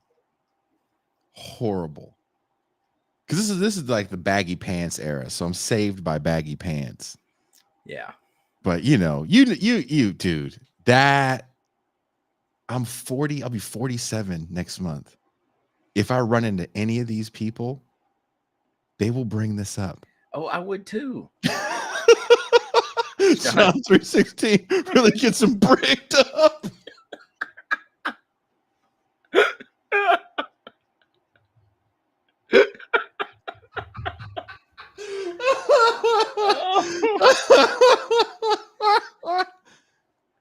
True story, man. True. I'm not gonna sit here and fucking, dude, the worst, because you don't want to get like, what happens if our horrible dreams come true and ESPN goes, "Your kids are gonna be stars," and then one day, you know, someone wants to get back at me like, "You know, he was jerking off on the Bible, right?" Just dragging his nuts across every page. And then when we walked in, he just shot us all in the chest. He was like a machine gun out there. Just blah, blah, blah, blah. That's the Jason Miles I know. The worst, dude, is when you're like deployed. Like you don't have any privacy, right? So my last deployment, we had like our fob was set up, you know, typical square towers in each corner, but they had this weird fifth one in the middle of like the south wall, dude, and that became the jerk tower. Right? So people would have like porn on their laptops, or like, you know, the old school iPods where you could like save videos on. Yes. Right. You'd see it would only happen at night. You didn't go up there during the day. Right. But you'd see to get around, like you always wear a headlamp with a red lens on it, you know, so you weren't like showing where you're at to the enemy and shit. And you'd see it bobbing across the fob, the red lens. and then you'd see the white screen of like the laptop or the iPod, and they'd scale up into the tower, right? And the thing is, you always wanted to be the first one up there because a line would form to use it. Are you serious? The old Yes. combat jerk. The old combat jerk, exactly, PMC. So like you'd hear the dude, like he'd have like his laptop up or his iPod propped up, and you'd hear, and like the line would be like, "Come on, bro, there's like 15 of us here right now," and like the U.S. Army, for whatever reason, to keep like the dirt down, would just spread gravel over every inch, right? That was your walking surface. So when you took too long, that's when you started getting pelted with gravel, right? And it was fucking hilarious because like you're not jerking, like we didn't have showers for you to jerk off in or anything. Like we were an infantry unit. So like you go up in this tower and it might have been 2 weeks since you fucking beat off, man, because like you don't want to be the dude that gets busted beating off like in your cot next to your buddy who's sleeping. Right, Forrest Gumping your fucking fellow. Yeah, right. So like you'll just hear, like you'd hear from like the tower, and just they'd come down, just be like, "That was so good, man."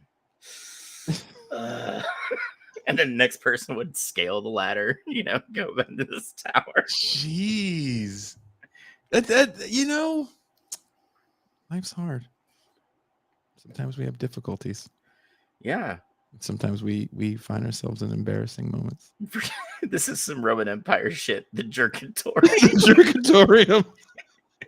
We had the spare tower. Jason had a closet, Behold the Jerkatorium. My Jerkatorium. Coach Will's like, "Oh, you decided to go to history class that day, Jason?" Dude. The look of like this fucking guy on everyone's face, and then the way everyone else kept running in, and then what made it the worst, Mac?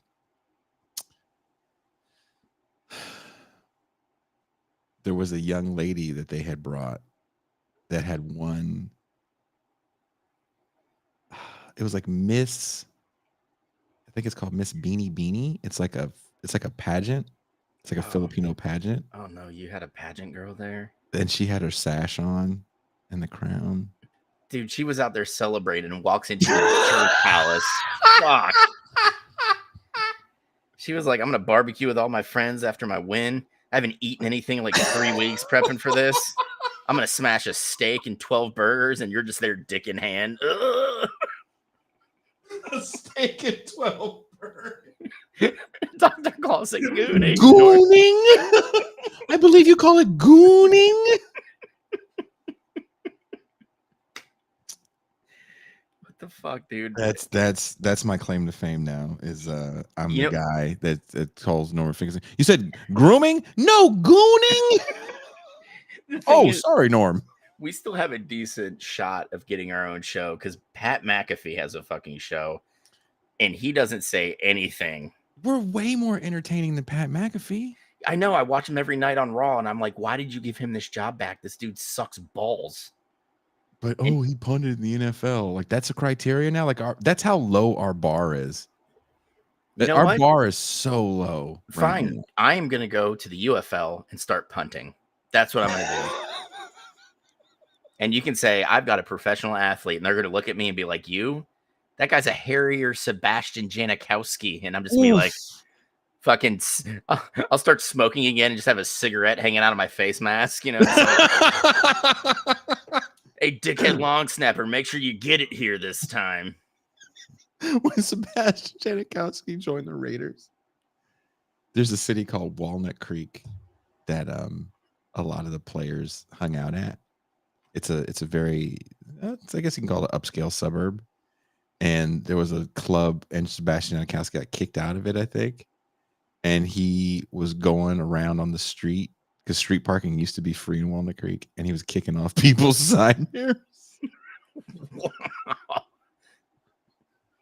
Wow. You know what?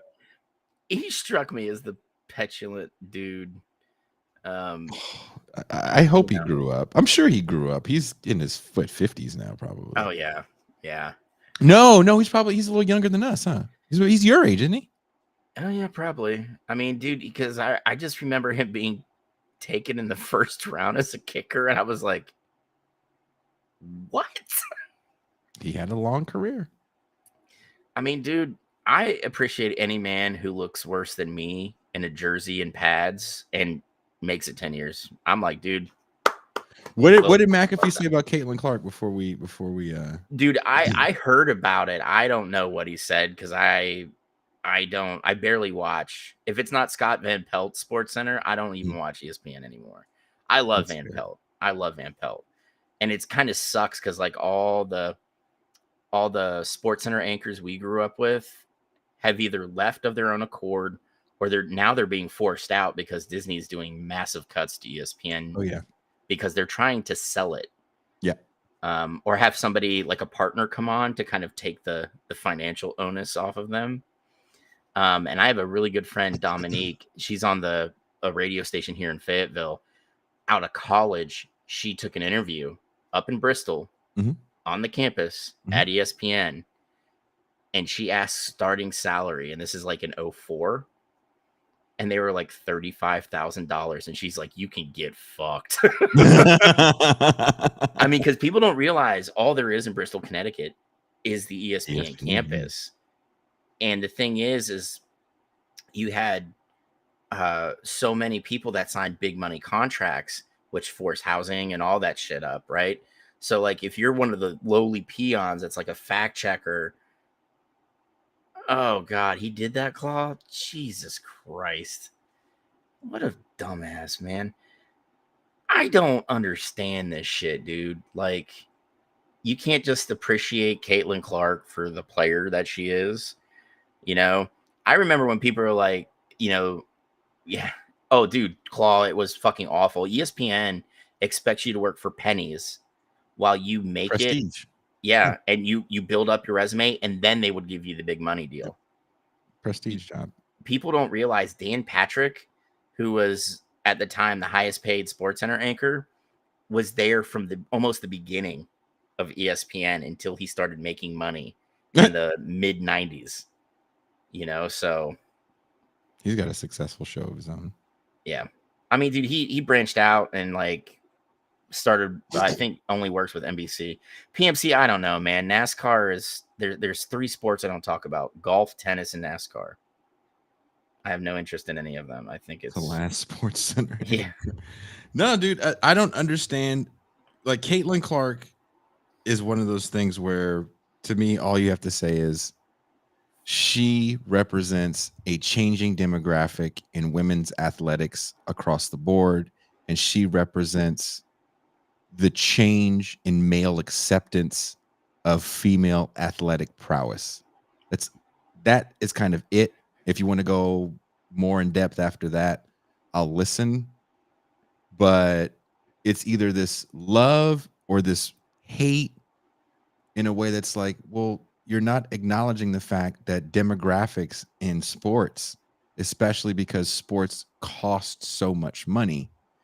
And if you're an older person like us, or even slightly younger, and maybe you don't have children, then you don't know that high school athletics don't mean what you think it means. Yeah.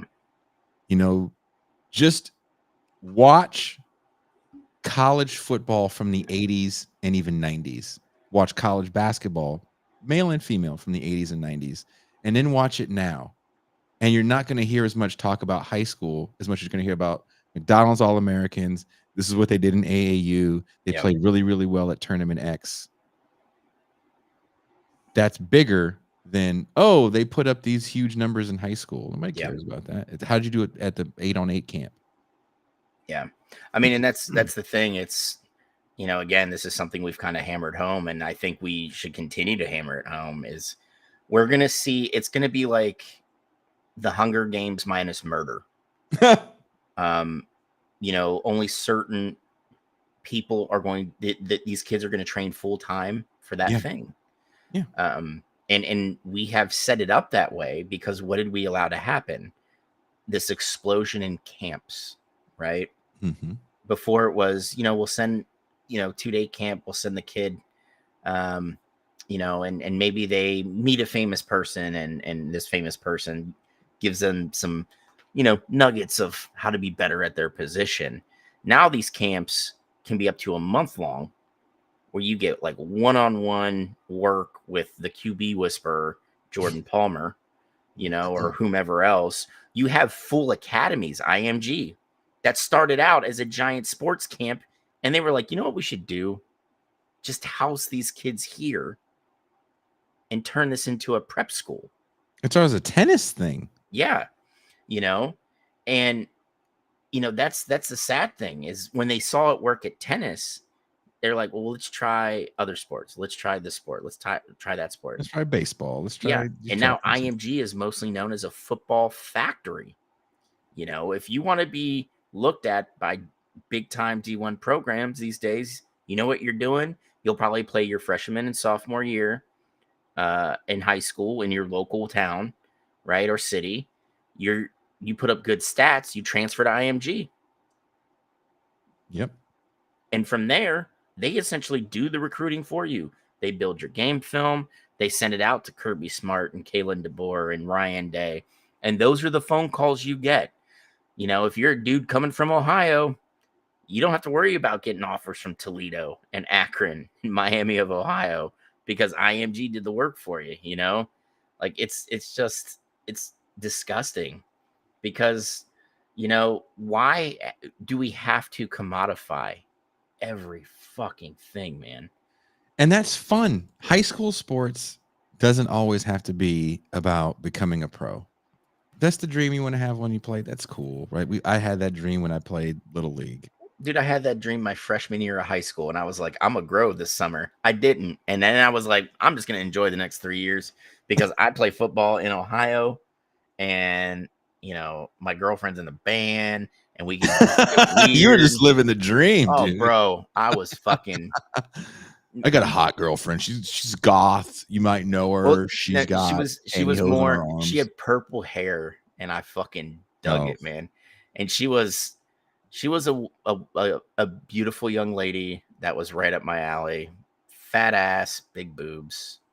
You're just living the dream. I was like, I'm not even gonna be able to play college ball. Guarantee it. If I was your father, I would have took you aside and like, look, son, it's never gonna get better than this. Actually, I think that might have been uttered by my father. If you don't wrap this up now, it's just going down. It's going to go downhill. It's going to go fast, faster than you think, son. Yeah. And the thing is, when I look at it now, I'm like, it really has only gotten worse. It's not true. I'm a father, and that's the best thing in the world. You got good kids. I got good teachers. They like seeing you. Yeah. I mean, granted, by seeing me, it's normally a nod, like, "Hey, Dad," because they're both teenagers and just doing teenage shit. And I'm just like, "Hey, I'm good with it." And occasionally they're like, "Hey, Dad, want to play some Fortnite?" I'm like, "Fuck yes!" And I'm like, "Yeah." See, you're gonna have a moment. I was, again, before we make this, middle-aged dad show, and you know what? It's middle-aged dad show. Deal with it. Don't give a fuck. Middle-aged dad show. 26 years old. Or 25 years old, 5 years old. That's the gap between my oldest and my youngest. And I'm with them both because my youngest is spending the night with his sister. My daughter says, Dad, Phoenix let's go have breakfast in the morning by my house. And we go over there, we're hanging out. And what's cool is, Daddy, look what I can do, never stops. Oh, dude, isn't it so great? So I have the 5-year-old dad, and then he goes, "Excuse me, Daddy," right? Look at this, because his sister has a Nintendo Switch. Oh yeah, and she's gotten him certain games for the Switch because she knows there's games that he wants to play, and so she's like, "Okay, Dad, I'm only going to give him the Switch once our food comes to the table," because he had asked nicely for it, right? And the whole time, they were at a park. He's like, "Daddy, Look me in the monkey bars. Daddy, look at this. Daddy, look at this. Daddy, I play soccer. You play soccer? You don't play soccer like me. Daddy, look at this. And then I kicked the ball. He's like, you can't get it past me, Daddy. You ain't shit, Daddy. Look at this. And he was running around the ball, and because he kind of knows how to dribble a little bit. He's like, look what I can do, Daddy. But he did this thing where he was trying to like dribble behind his back, but he would run all the way around. And I got the ball, and he's like, you can't get it past me.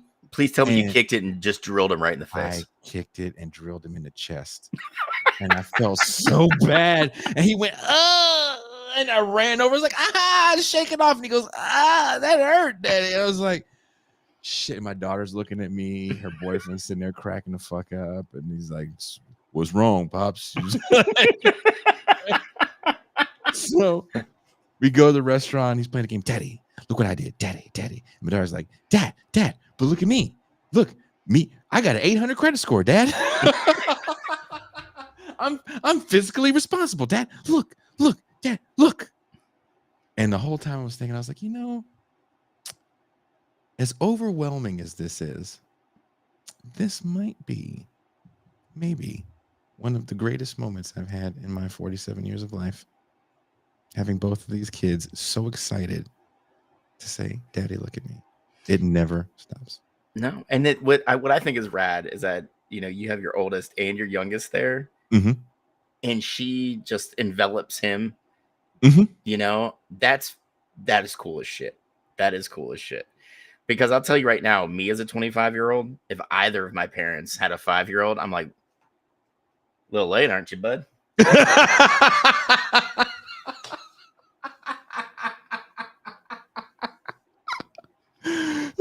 It's like, kiddo, just want you to know, both these people suck. But Mac, oh, trust me, you don't want to, when you turn 12, learn how to drive, run away. Just get the fuck out of here, kiddo. But don't run to my house. Yeah, definitely not. There's no space for you. But you have 3 bedrooms. Not one for you, bitch. That's sadly how I talk. I have a 15-year-old sister. It's kind of how I talk to her. Hey, how you doing? I just want to know that I'm not a father figure. How you doing? How you doing? It's going to be funny. 4 years from now, she's going to be like, hey, big bro, spring break. Get the fuck. No, don't even ask. I don't know what that is. Sorry. Yeah. Go debauch somewhere else. Yeah, go to Cancun with all your white friends. Yeah, go with all the normal kids to Cabo. Don't fucking come here and ruin my high. I carved out this spot in Mexico. You stay the fuck over there, okay?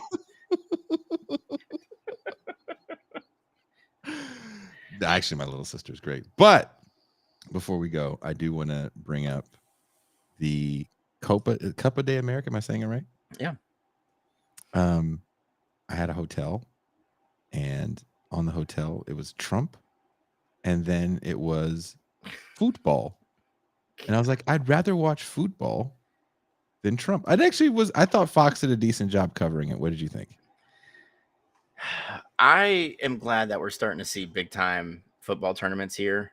The thing is, what I'm worried about is we're going to see what's already happened with the EPL here in the States, where you have to have a streaming service to watch it for the most part, right?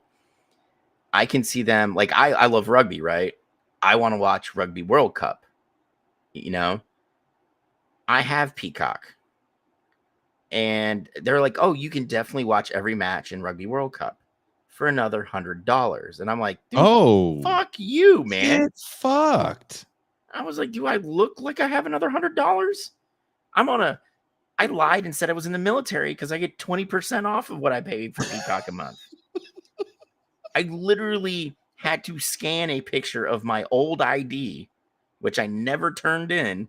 And I was like, yeah, just the front though. Max profile is a thin blue line, fucking yeah, flag, just so he can get the discount. Yeah, man. And I'm like, another $100, and I can see them doing that with bigger football tournaments because it's the fastest growing sport in America, and with the the immigrant population we have, especially from the global, from Central and South America, dude, they want to watch the fucking matches too.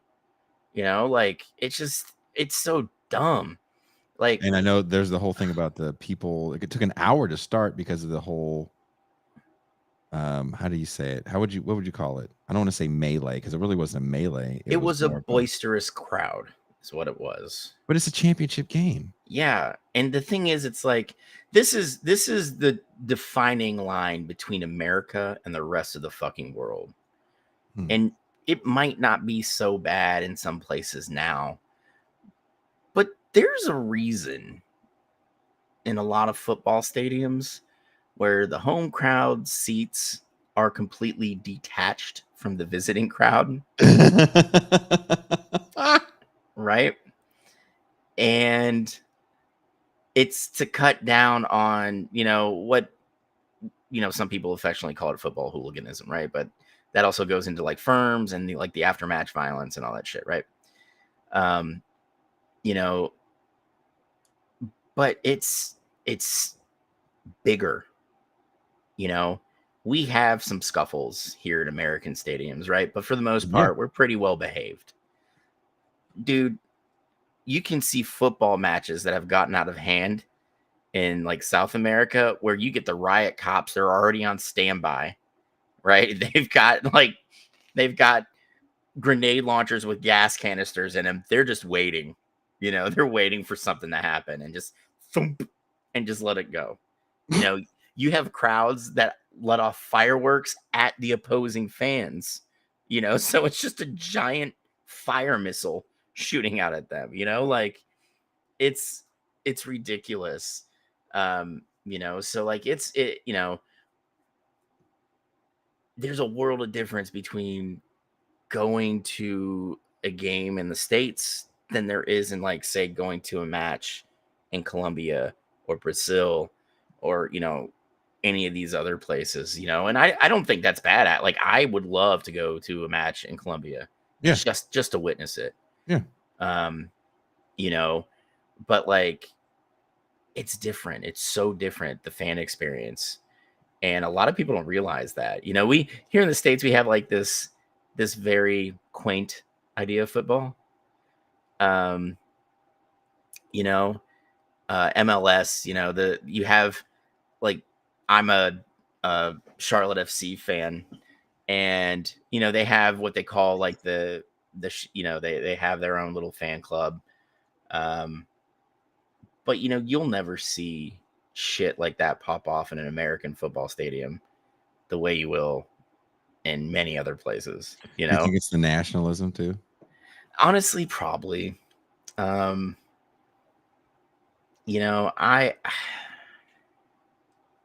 I also just think that without the history attached to a lot of the teams, you got to think Major League Baseball is the oldest league in the United States, and it's 100 years old. It's more, we're looking at 120 now, but you have football clubs that were started in like the 1860s, 1870s, like they're pushing, 170 something years. Right. So there's a lot more history there. Especially when you look at like the early introduction of baseball in the United States.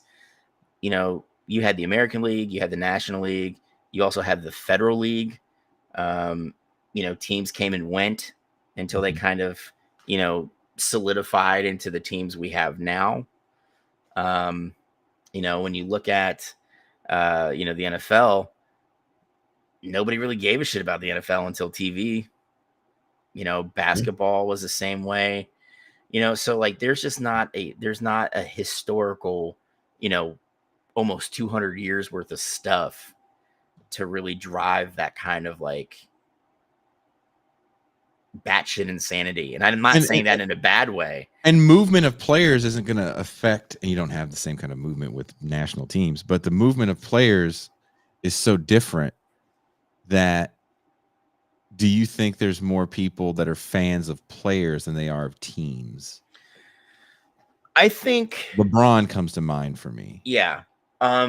Especially in the States, we are seeing that. I think a lot more, maybe more so, and you can disagree with me here, but I think it's more so in basketball where you have fans of the player, maybe more than the team. Mm-hmm. Like, unless you're from the area. Like, I haven't met a Milwaukee Bucks fan who isn't from Wisconsin, right? But there's a lot of people who love Giannis, you know, a lot of people who love LeBron,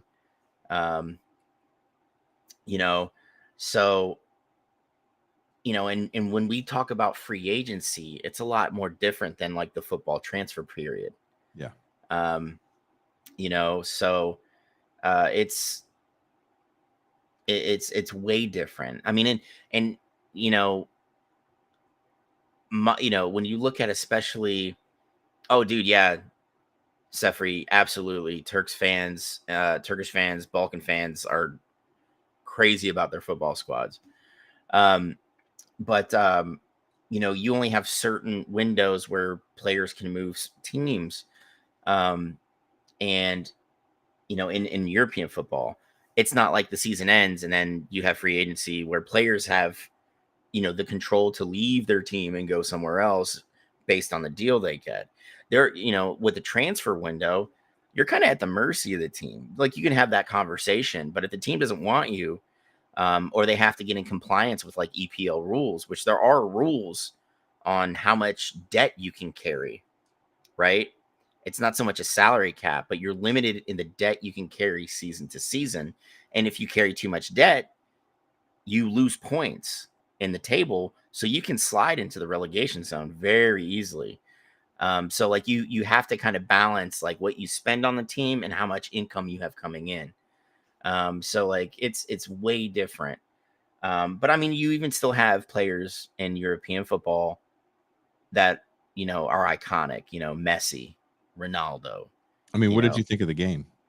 I mean, I enjoyed the tournament. I still don't know enough about the sport to really like I'm learning more, like the way I did hockey. Like, I wasn't into hockey and I was like, this shit looks fun as shit and I should probably know more about this.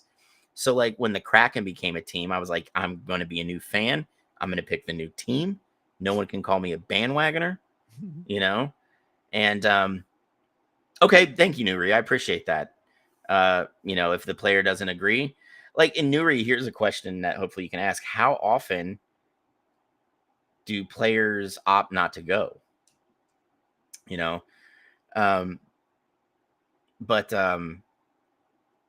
Oh shit, I lost my train of thought. Oh, but I'm doing that with soccer now. Like, I'm learning the rules, the ins and outs, the positions. Because, you know, for me, I was the dude who was just like, it's people kicking a ball on a big field. Yeah. You know, but now I kind of get it. You know, I enjoy it more. It's because I'm more mature. You lost all that rah-rah American bullshit. Oh, dude, I'm so glad I grew out of that shit, man. And I want to ask you one last question before we go. I forgot to ask you this earlier.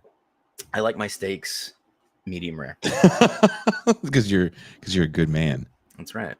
Do you think another reason for the success that we're seeing in women's basketball has something to do with the fact that basketball in general has changed from a sport that was played primarily under the rim to a sport that's played on the perimeter now? I think that has something to do with it, right? Like, I think you and I can agree that outside of Michael Jordan and maybe a couple other players, basketball was horribly boring from the early 80s until probably the late 90s. You know, in the mid 90s, we started getting some really different players. Like Kevin Garnett comes to mind. Very athletic, 5. You know, slid over to power forward. He and Tom Gugliotta kind of switched a lot. You know, he had a decent stroke, like not Steph Curry good, but for a man his height. You know, and I think it started changing there in the States. But when we saw that big influx of European players and we saw the game start to, you know, to open up, and it was played on the perimeter and with a lot of speed, you know, that's how the women's game's always been. You know, and that was the knock on it. Yeah. You know, they'll you know, they're not going to be able to bang in the paint. Why do you need to? You know, I mean, you had women like Cheryl Miller, Lisa Lobo. You know, you had those people that, for lack of a better term, you know, could bang in the paint. And it's because they were, you know, much taller than a lot of their peers. But look at the game now. You know, you have these players that are more athletic. You know, again, you know, we talk about it all the time. You know, nutrition is a science, and it's not just for dudes anymore. No. You know, and these women, you know, are phenomenal athletes, you know, phenomenal at their sport, you know, basketball in this situation. And, you know, the NBA game, I guess, caught up to the WNBA game in a way. And I think that's good, because it gives these like Robert Parrish loving fuckers, you know, it keeps pushing them back into the background, because that's not the game anymore. And honestly, the United States was the only place where they played it that way. But, you know, Michael Jordan kind of, you know, I shouldn't say Michael Jordan, but, you know, you had that amazing crop of phenomenal players and guys like Magic, Bird, Jordan, you know, Barkley to an extent. He was still kind of like in the paint, under the boards type of guy. But I mean, I'm always going to appreciate the effect that European players had on the game of basketball here in the United States, showing people it's actually kind of rad to be able to break someone's ankles and then fucking drill like a 35-foot fucking shot that this guy hits, you know, 4 out of every 10 times. Because it was boring watching a guy like Bill Laimbeer making all pro teams, when I was like, all he did was elbow people and, you know, wait for Thomas to get him the ball inside, you know? So I don't know, man. I think it's a good thing. I think it's great that women in all sports now are starting to pack stadiums. And it's not just, you know, what was the running joke when the WNBA started? It's just going to be lesbians that watch, you know, the league. And, you know, now it's everybody, you know? And I think that's good. I think it's the way our attention spans have morphed. We want more content, right? And if you're a sports fan and it's the dead zone, you know, for another month, where guys like me and you put our football hats on and just lose our shit, you know, for 4 or 5 months, watching the Las Vegas Aces just playing great ball, the New York Liberty right now have the best record in the WNBA. You know, we're seeing women like Caitlin Clark and Kelsey Plum, and, you know, these other great athletes that are out there. And I'm sorry, buddy, I would have put out more names, but I've been up since 5 a.m. and it's just not all clicking. Don't worry, there'll be a comment about how you didn't name any of the black players. You named no black players over the age of 28. Listen, everybody, if you come at me with that comment, watch last week's episode. I named every when I told Jason who my new crush is. I'm just not tall enough to ride that ride. In Virtuoso, no, I like the USA basketball team. I thought it was fucked up that they left a couple people off. But for me, when I hear LeBron James say that when he was asked about playing, you know, the 28 Olympics in Los Angeles, you know, LeBron immediately comes back with, fuck that, I'm not going to be there. So this leads me to believe that this is his last go round in international competition. And I want to see him win a gold medal. I love LeBron James. I have nothing. He doesn't have a gold medal? Of course he does. But I was going to say, he doesn't. I want him to have more. I mean, those dream teams are done. No one's going to beat. You're not beating anybody by like 45 points. Yeah. And the thing is, they barely scrape by against Australia in a friendly. So, I mean, this is, I think that's good for college basketball, or for basketball overall, is having a more level playing field with more countries that are able to throw their hat in the ring. And dude, Matt, you stop that right now. LeBron is kind of done. Knock it off. LeBron at 80% is still better than 90% of the players on the globe. Damn, you heard it here first. We coming for you. He's coming for you. That's right, Matt. But also, Matt, tell Mac this. You'd be surprised how many people love the crack. There you go. I mean, and in the 80s, you're right. I may have been surprised about how many of those players were on the crack, but yeah, that's the sports world we're in today. Mac, thank you so much for hanging out with us. absolutely. I mean, Guys. we were all over the place tonight, and I like that. That was fine. It was fine. You know what? It was a slower week because, let's be honest, the Trump stuff took up all the oxygen for everywhere. It really did, man. I had a whole other show planned for yesterday, and our guest canceled. She had a family emergency. I was like, okay. She goes, I hope this doesn't put you in a bind. I was like, I mean, lucky for me, there's something that I don't want to talk about that's going on. Yeah. But yeah. This is Oh, all the oxygen. My yeah. son brought that up to me when I saw him at dinner. Jesus. He's like, they shot Trump. I was like, you do know who Donald Trump is? No.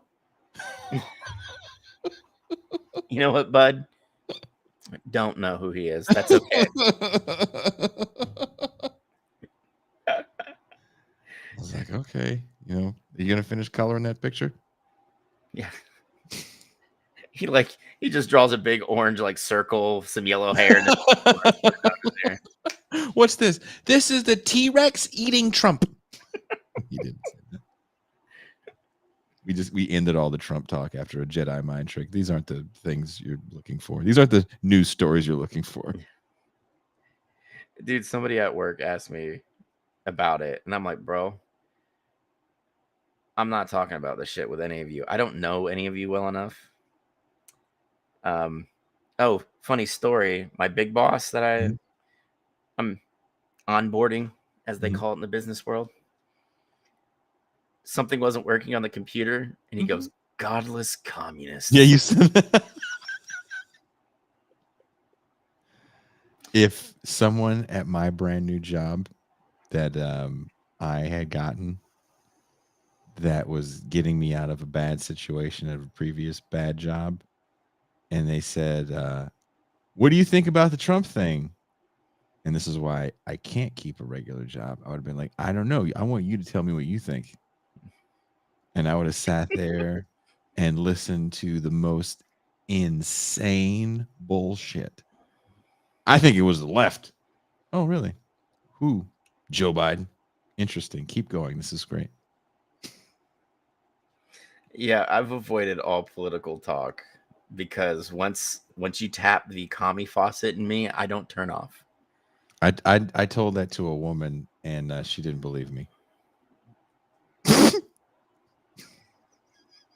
Yeah, I mean, I had that issue at Papa John. I mean, dude, the first 2 months at Papa John's, I was trying to organize the store, and I came back in, I had a Sunday off. I go back into work on Monday. Half the people are gone. I was that Tuesday, I was picking up cards so we can hold a vote. And they got back, fucking 12 people fired, 3 reassigned. I was just deflated. And the big boss came down and was like, "Are you really a communist?" I'm like, "I'm shocked you haven't looked at my social media, you silly bastard." But Andrew Robles, Jason, I applied to a detox center and they were paying minimum wage in California. Blew my mind. You know why? Because they don't care about those people. And you know who people care less about? People that work in services. Yep. If you work in any sort of services, your friends will look at you like you're a medic in a MASH unit. You're the Korean War. You are Alan Alda making jokes as you remove shrapnel from somebody. Every time you walk around, your friends are here. There's the helicopter noise. Like, shit, Andrew's here. Now it's time to go to sleep. Andrew, you were just to signal to all your friends that they've been up too late. Andrew walks in and like radar pops out. Like, like, oh fuck, dude, it's Andrew again. Hey Andrew, we'd love to tell you how you're doing, but you're gonna tell us anyway. All right, your job sucks because drugs. Someone give me a bump. Yeah. Who's got blow?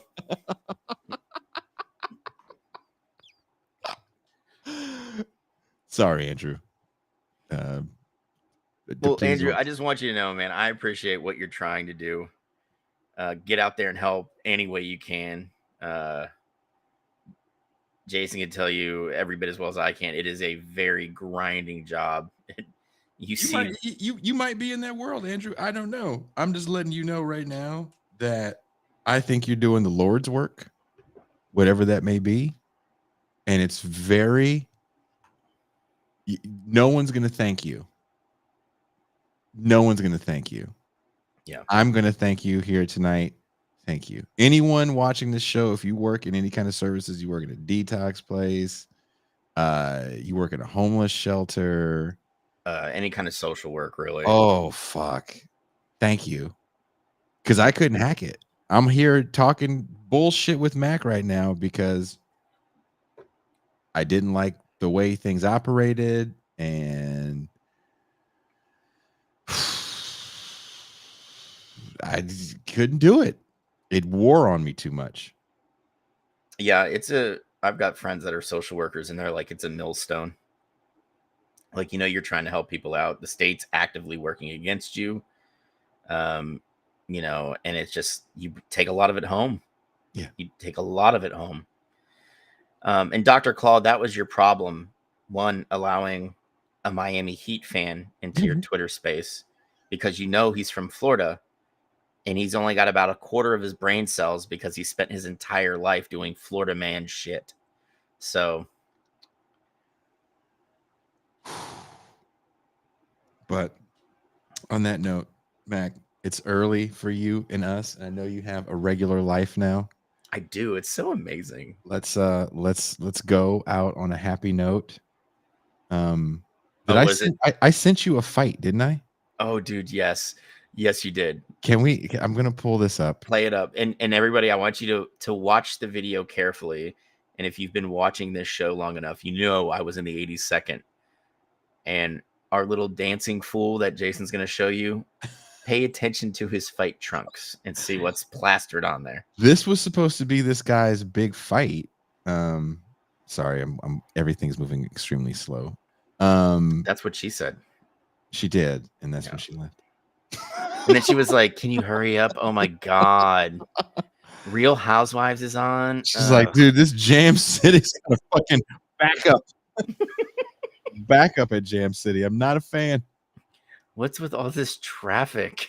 All the traffic at Jam City, it's trash. So this dude does a choreographed dance with his trainers. I was like, this is a new one. I've never seen this move.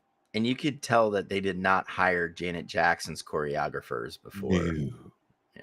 No. So check this out. How do we mute it? I don't know where the volume. Dude. Oh God. Oh God. Oh God. Look at what this insolent man is performing. This cocky fighter, Anthony Hembrick, saw he was facing the short booker, T-Word, and started to arrogantly celebrate his upcoming victory. Hembrick really didn't disappoint as his quick feet coupled with his slashing straight punches became a real problem for Booker. So the insolent staggered Shorty. I mean, you hear that? Mm-hmm. Oof. That sounded oof. It's a beautiful sound when you connect with a punch just flush. Oh. And he's quick. This guy was quick. And it seemed that the outcome of the fight was predetermined. But, as it is said, never judge Booker by his cover. Out of nowhere, he launched a swift overhand right and short-circuit shut Anthony's. I think that fight would have been stopped in 2024. Oh, yeah, because he's face down. He's not moving. But watch what they do. Lights out. Hembrick wanted to survive, but the brick in Booker's fists. He can't even stand up straight. No. No. Oh. My God. had other plans.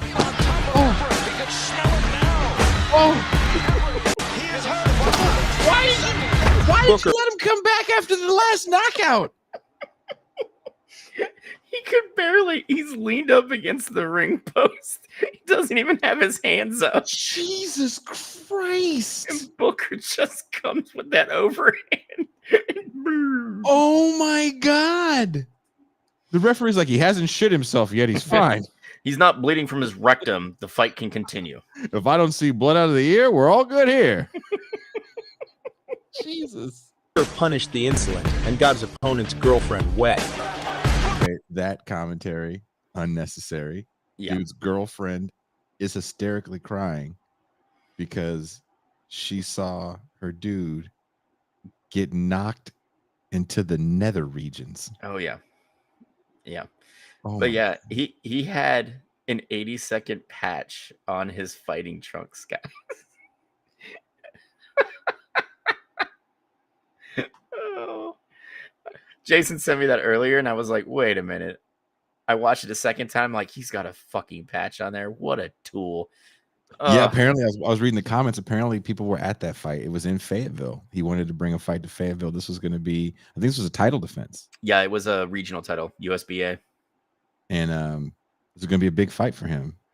And he was really quick, but man, he was getting caught with some bombs. Yeah, and that's the thing. Quick fighters, it's like 50-50. If you're quick, you're like, do you remember Nassim Hamed? Yes. Okay, so he was a quick fighter. Yes. But as he moved up in weight, he kept his speed, just no pop. None. Right? Like he wasn't even snapping people's heads back with their jabs, right? That was probably our 82nd buddy. But Booker's built like a brick shit house. So every time, the All-Americans flipping that jab out and shit, Booker's just shaking it off, just, and it was perfect because you'll see a lot of quick guys gas themselves out by dancing, like constantly moving. It's not a controlled movement. It's kind of frenetic, and they gas themselves, and big dudes will just sit there and wait. They'll just wait. If you have no pop and they don't feel threatened, sure, I'll get my hands up. I'll make sure you're not hitting me in the important spots, and I'll just wait until you're tired. And the minute you drop your hands, you do what Booker did, which was like eat that dude's soul and then like shit it out. That's why the girlfriend was crying, because Booker ate the soul and then dropped trow and just shit that soul out. I think when Booker hits the ground, when the other guy hits the ground and he's face down, ref should have been like, he's done. Yeah. He's going to get up. He's going to say, I'm fine. I know, son, but I just want you to live to see another day. Yep. And it was the last knockout. I was like, that was unnecessary. Dude, he was just leaned up against the post.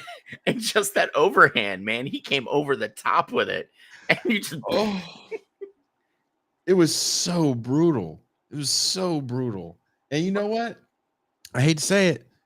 When you dance like that, there's no mercy. Yeah. There's no mercy. Not a one. Check out that Uzi knockout. All that dancing in the ring. Is that the one that was dancing and he was teasing the guy because he wobbled him, and the dude that he wobbled came back and knocked him out? Is that the knockout he's talking about? Maybe. All I know is I've watched that one. Like I hate when dudes sit there and dance. It's so frustrating because like you want to hit the dude, but on the other hand, you're like, you know what? Get tired.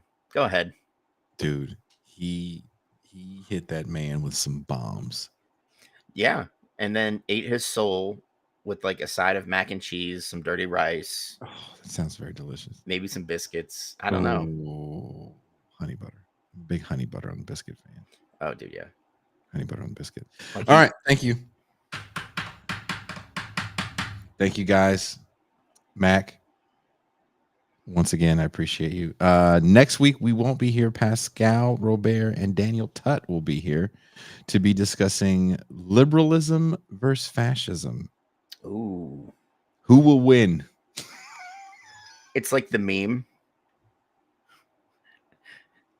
This is liberalism. This is fascism. They're the same. Yeah. It's two men enter, one man leaves. I was very close to making the thumbnail like a Thunderdome and having Pascal and Daniel Tut be like Mad Max in the fight. No, I what was you like, do is you get no. the old timey fighters that are like standing across from each other and just put their head on there. Oh my god. Pascal is Jack Johnson. People would think it would be a debate, and it's not. It's a conversation that these two men are very excited to have. As you know, you spent some time at Tut's house Yes. after the live show where it was kind of these nonstop, really cool conversations. So I'm excited for the show. I'm excited that these guys agreed to do it so quick. So that'll be next. Wait, maybe I lied. Maybe not next week, week after next. I lied. Mac and I will be. I'm down. We can talk about, does the home run derby truly suck now that people aren't juicing? Fuck it. Hey, before we go, did you ever watch the old home run derbies on ESPN? Dude, I loved them. Yeah. From like the 50s? Dude, yeah, when they were swinging like tree trunks for Yeah. the bats. Shit's rad. I used to love those. I don't know if ESPN, I'm sure they don't do that anymore. Jacob, everybody's saying clam slam, the clam slams. I think we've caught on to a cultural phenomenon. I think that's what we've done. You know what? I hope that, is it Kristen or Caitlin Otashahashi? I'm making up your name. Please don't be mad at us. I think it was Kristen, wasn't it? Where's Whatever Sean your name Moon? is. Where is Sean Moon? Where's Sean Moon? Sean Moon knows everything about her. She's 4'11". She's a Libra. She Hey. loves roses. You know what? If Sean can pull that off, I will pay for their first date. Sorry, Sean. It's going to be at a Waffle House. Hey, that's all right. It's fucking delicious. Oh, it could be romantic. Waffle House can be romantic. Yeah. And Eric T, no. We did not talk about the fucking national anthem because a drunk white lady sang it. Dude, I'm gonna tell you right now, if you want me to sing that song, I'm gonna be fucking smashed too. All right. No, ever since Roseanne got shit for being a comedian 30 years ago. You want to talk about Whitney Houston's national anthem? I'll talk about that all day long. Yeah, that was one for the ages, but it's just like, I don't give a fuck about the national anthem. Not really. I Not think really. it's fucking ridiculous. We even sing anthems at the beginning of like domestic matches. Why? What Super Bowl was that? I swear it was a Super Bowl where the Chiefs played the Eagles and the Eagles coach was crying in the national anthem. Who sung that national anthem? I don't fucking know, man. It was like a country person, wasn't it? Probably. The NFL's like, we're very inclusive. Toby Keith is singing the national anthem this year. With his F Black Lives Matter shirt. Yeah. We're going to play it safe this year, guys. We dug up Tony Keith's corpse, and he's going to sing the national anthem at the next What is it now? Is it the NFL or both of them do that thing where they have to sing the black national anthem? Is that the NFL too? Right? Don't they do that before like the big games? Like, and now to sing in the people's anthem, a famous black person from 15 years ago. Yeah, and that, of course, fucking Goodell, he's the one he's like, say your people's anthem. Say it. Oh, they didn't say it. They didn't say it.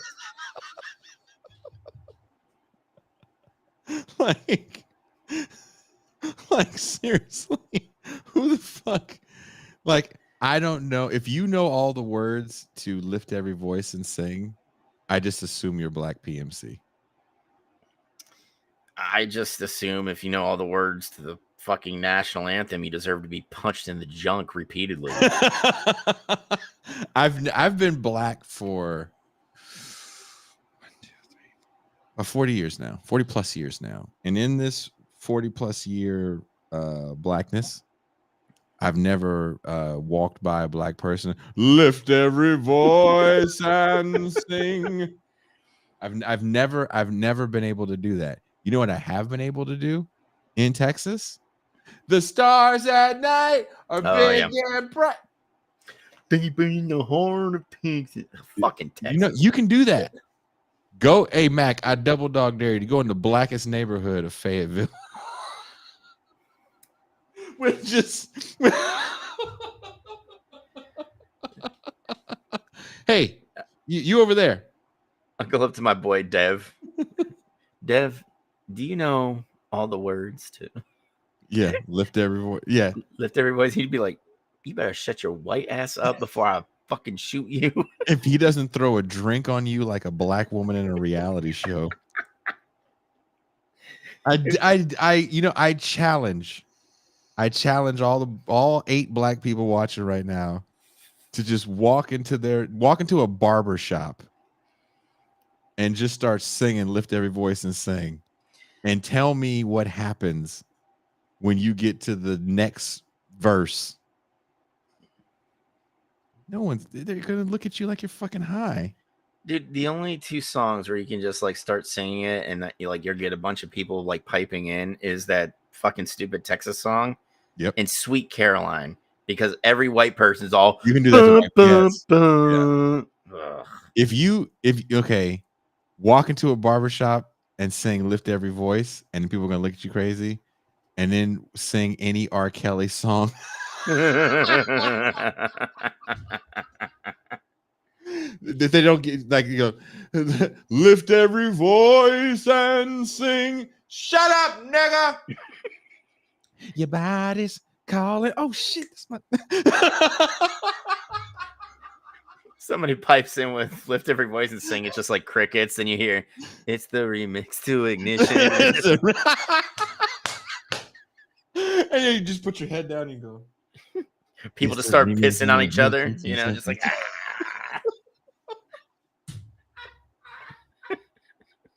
Can you imagine? Can you imagine some dude singing Lift Every Voice like fucking Paul Robeson, just majestic and beautiful? Oh, who the fuck is this asshole? And then you just walk in. They not like us. They not like us. That's right.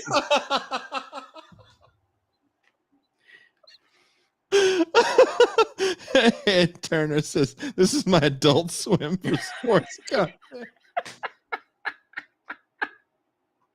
Like, I want someone to do that. All these stupid fucking pranks that people do, like, hey, let me go fuck with a guy with a gun. Hey, pussy, what are you gonna do about it, right? Just that seems funnier, dude. Yeah, because there's less like chance of violence. Like, you might be ridiculed. Okay, that's happened to me before. Yeah, but it's better than being shot. Dude, that shit hurts. That these kids that do this prank shit, God, I hate that. I hate it so much. It's my fear because there's so many copycats out there that I'm gonna be out, at like a brewery, and some dickhead comes in with like 3 of his buddies like filming, and I'm gonna be forced to hurt somebody. It's just like, why are you interrupting this blood orange Kolsch that I'm trying to enjoy, and you're trying to start shit, man? For what? Because you want to go up to him and be like, look, everyone that you watched, that you had this great idea that you were going to do this thing, that's all fake. It's all set up. You're messing with the person that's an actual human person, and you're messing with the person that probably has served. So that means I might not be all there. Yeah. I mean, honestly, if I saw this person approaching, I'm going to set my blood orange Kolsch down, and I'm just going to pop him once right in the dick. And just when he's down on the ground, writhing in pain, I'm just going to point at him and go, "You know why?" And then go back to my beer. Or you could look at him and be like, "Hey, you want to know what makes this funny? Look what you made me do." And then you just fucking just go back to, this hurts me more than it hurts you. and you and your friends, they dust you off like in the movie. The thing is, I know like 6 people that work at this particular brewery, and I know they'd be like, "You all right, man?" Yeah, you didn't hurt your hand, did you? Yeah. Like there's just all these stunts. I'm like, that's not cool. But you know, it is cool. Walk into a barber. Well, first of all, not everyone that watches this show should do that. No. Because then again, because then you are being the prank person, and you will be lucky if you get a Mac dick punch. Yeah. I've seen someone get the shit kicked out of them at my This is barbershop. just for Virtuoso, Dr. Claw. Who else is DC Joe Black? I mean, let's face it, Dr. Claw is an esteemed orthopedic doctor. He doesn't have time for that. Okay. I could see Dr. Claw walking to the barbershop to do that. It would actually be fucking hilarious. Dude, just all 8 feet of them just walking into the barbershop. Lift up every voice till earth and heaven. Claw just gives him a look like, "Bitch, you better sing," and everybody's just like, "All right, fuck it, let's go." You know. And he goes, "I know what you want. Bitches ain't shit but hoes and tricks." And everybody's like, "Oh shit!" Like, we can decide. We can actually do something like that with Dr. Claw, where he's like, that would be the funny skit where we started off going, Negroes didn't get to vote on what the Negro national anthem is. It was just chosen. So we decided that we were going to go to the place where most Negroes congregate and actually have a Negro vote. And then Claw comes in and starts at the barbershop and the beauty salon and starts singing. And then he goes into like another song, and we decide which one. I think it says cash rules everything. I mean, you can't go wrong with the woo. Just saying. I mean, if he did Black and I'm Proud, I think more people would like. I really feel like if you did that at the stadium too before a game, you would get people so fired up. Why aren't more anthems infectious? Like James Brown singing "I'm Black and I'm Proud." You're gonna have like all these stiff white people like, "Yeah, I'm proud for you. Yeah, high five." This is great, guys. I think this telling all their white friends, "I danced with a black guy today." Hey Jim, did you see me on the big screen at the stadium? I danced with a whole bunch of black people around. I was dancing. Guess I'm invited to the old barbecue. Huh? I'll bring macaroni salad. The TIR prank choir. I do. Oh yeah, you coming with the whole choir? Dude, I'm telling you, this sounds like a TIR poll that we just need to put up. Just like give them 7 options. What is the real black national? Yeah. And have a write-in. Tip me, Mac. Please don't tip me, because I took all social media off my phone so I could throw shit like that up and just be like, all right, I don't even know what the fuck people are gonna say. That was fun. Turn my computer off. I'm telling you, man. 6 options and have a write-in. Matt's kind of got a good point. Stop, drop. Can you imagine a whole stadium? Hip Hop Hooray would get more people singing at the stadium than fucking the Black National Anthem. Maybe Hip Hop Hooray needs to be the new Black National. You know what would probably beat all of them, and then not in a good way? A little tune known as OPP. Ooh. Because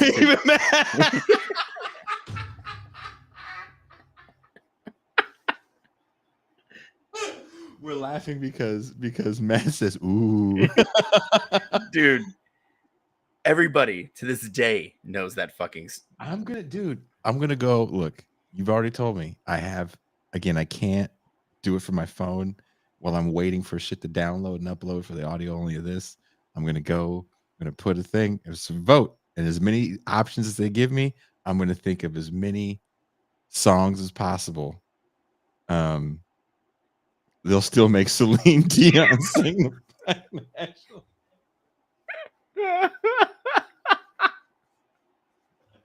Don't you want to see Celine Dion say, "They not like us. They not like."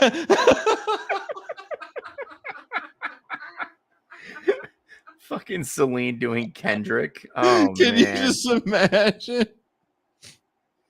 Bitch, don't kill my vibe. Bitch, I can hear like in her with her accent, like trying to do "Stay Humble," you know. that's a good Black national anthem. I'll be humble. I would dig that. But let's have a list of songs. I'm gonna put a list of songs that you people enjoy, and they'll be from a large spectrum of the Black music catalog. We'll throw some Motown in there. I feel like if you did what's another song? Watching the ships roll in. Oh yeah. And I'll watch them roll away again. Sam Cooke. Nope. No. No, it's the guy that passed away. Oh. But Sam Cooke passed away, but the other guy.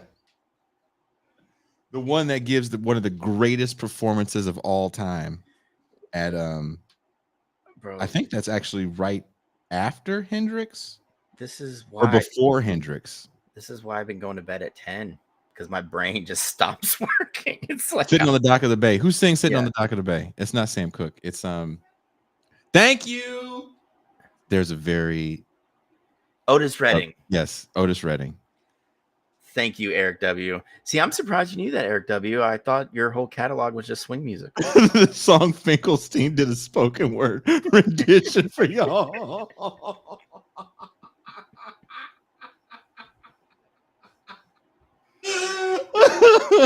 Gooning. The International Players Anthem is more memorable bar for bar than any Black national anthem you speak of. Oh, I think there's some Marvin Gaye we can throw in there. oh, you definitely have to have Marvin Stevie Gaye. Wonder. Don't you worry about a thing. Or Signed, Sealed, and Delivered. That's another good one. Oh, is that kind of like right after the little Stevie Wonder days? I That's still like the late 60s. When did Stevie do Signed, Sealed, and Delivered? 67?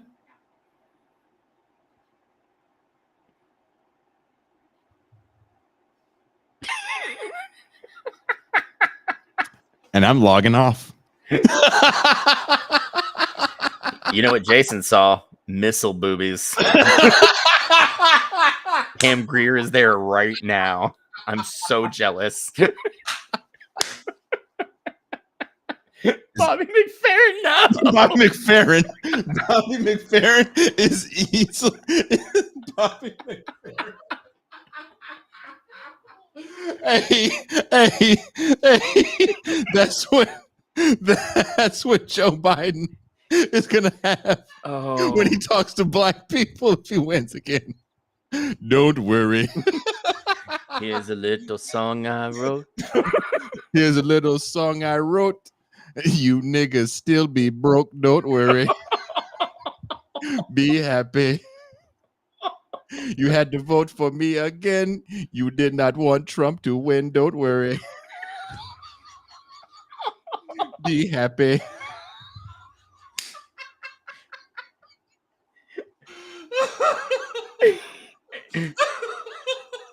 He drops that second bar. Jason falls over dead, and Kamala comes out of nowhere. He's, hey guys! Kamala comes out, just beatboxing on her fucking tits.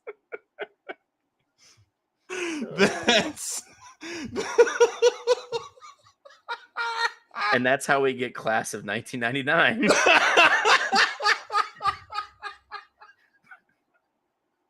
Just all the Democrats just high-fiving each other. Just don't worry.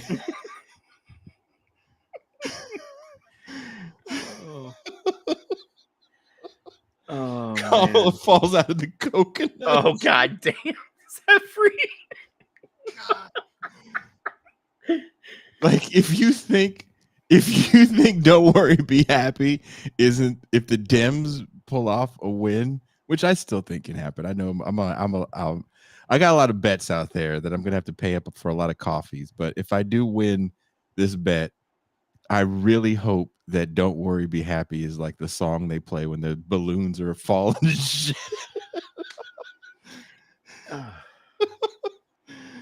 It's got to be your version, though. Birch was this into. All right, Birch, you're right. Mac, thank you so much. You're welcome. I have to go. We are out.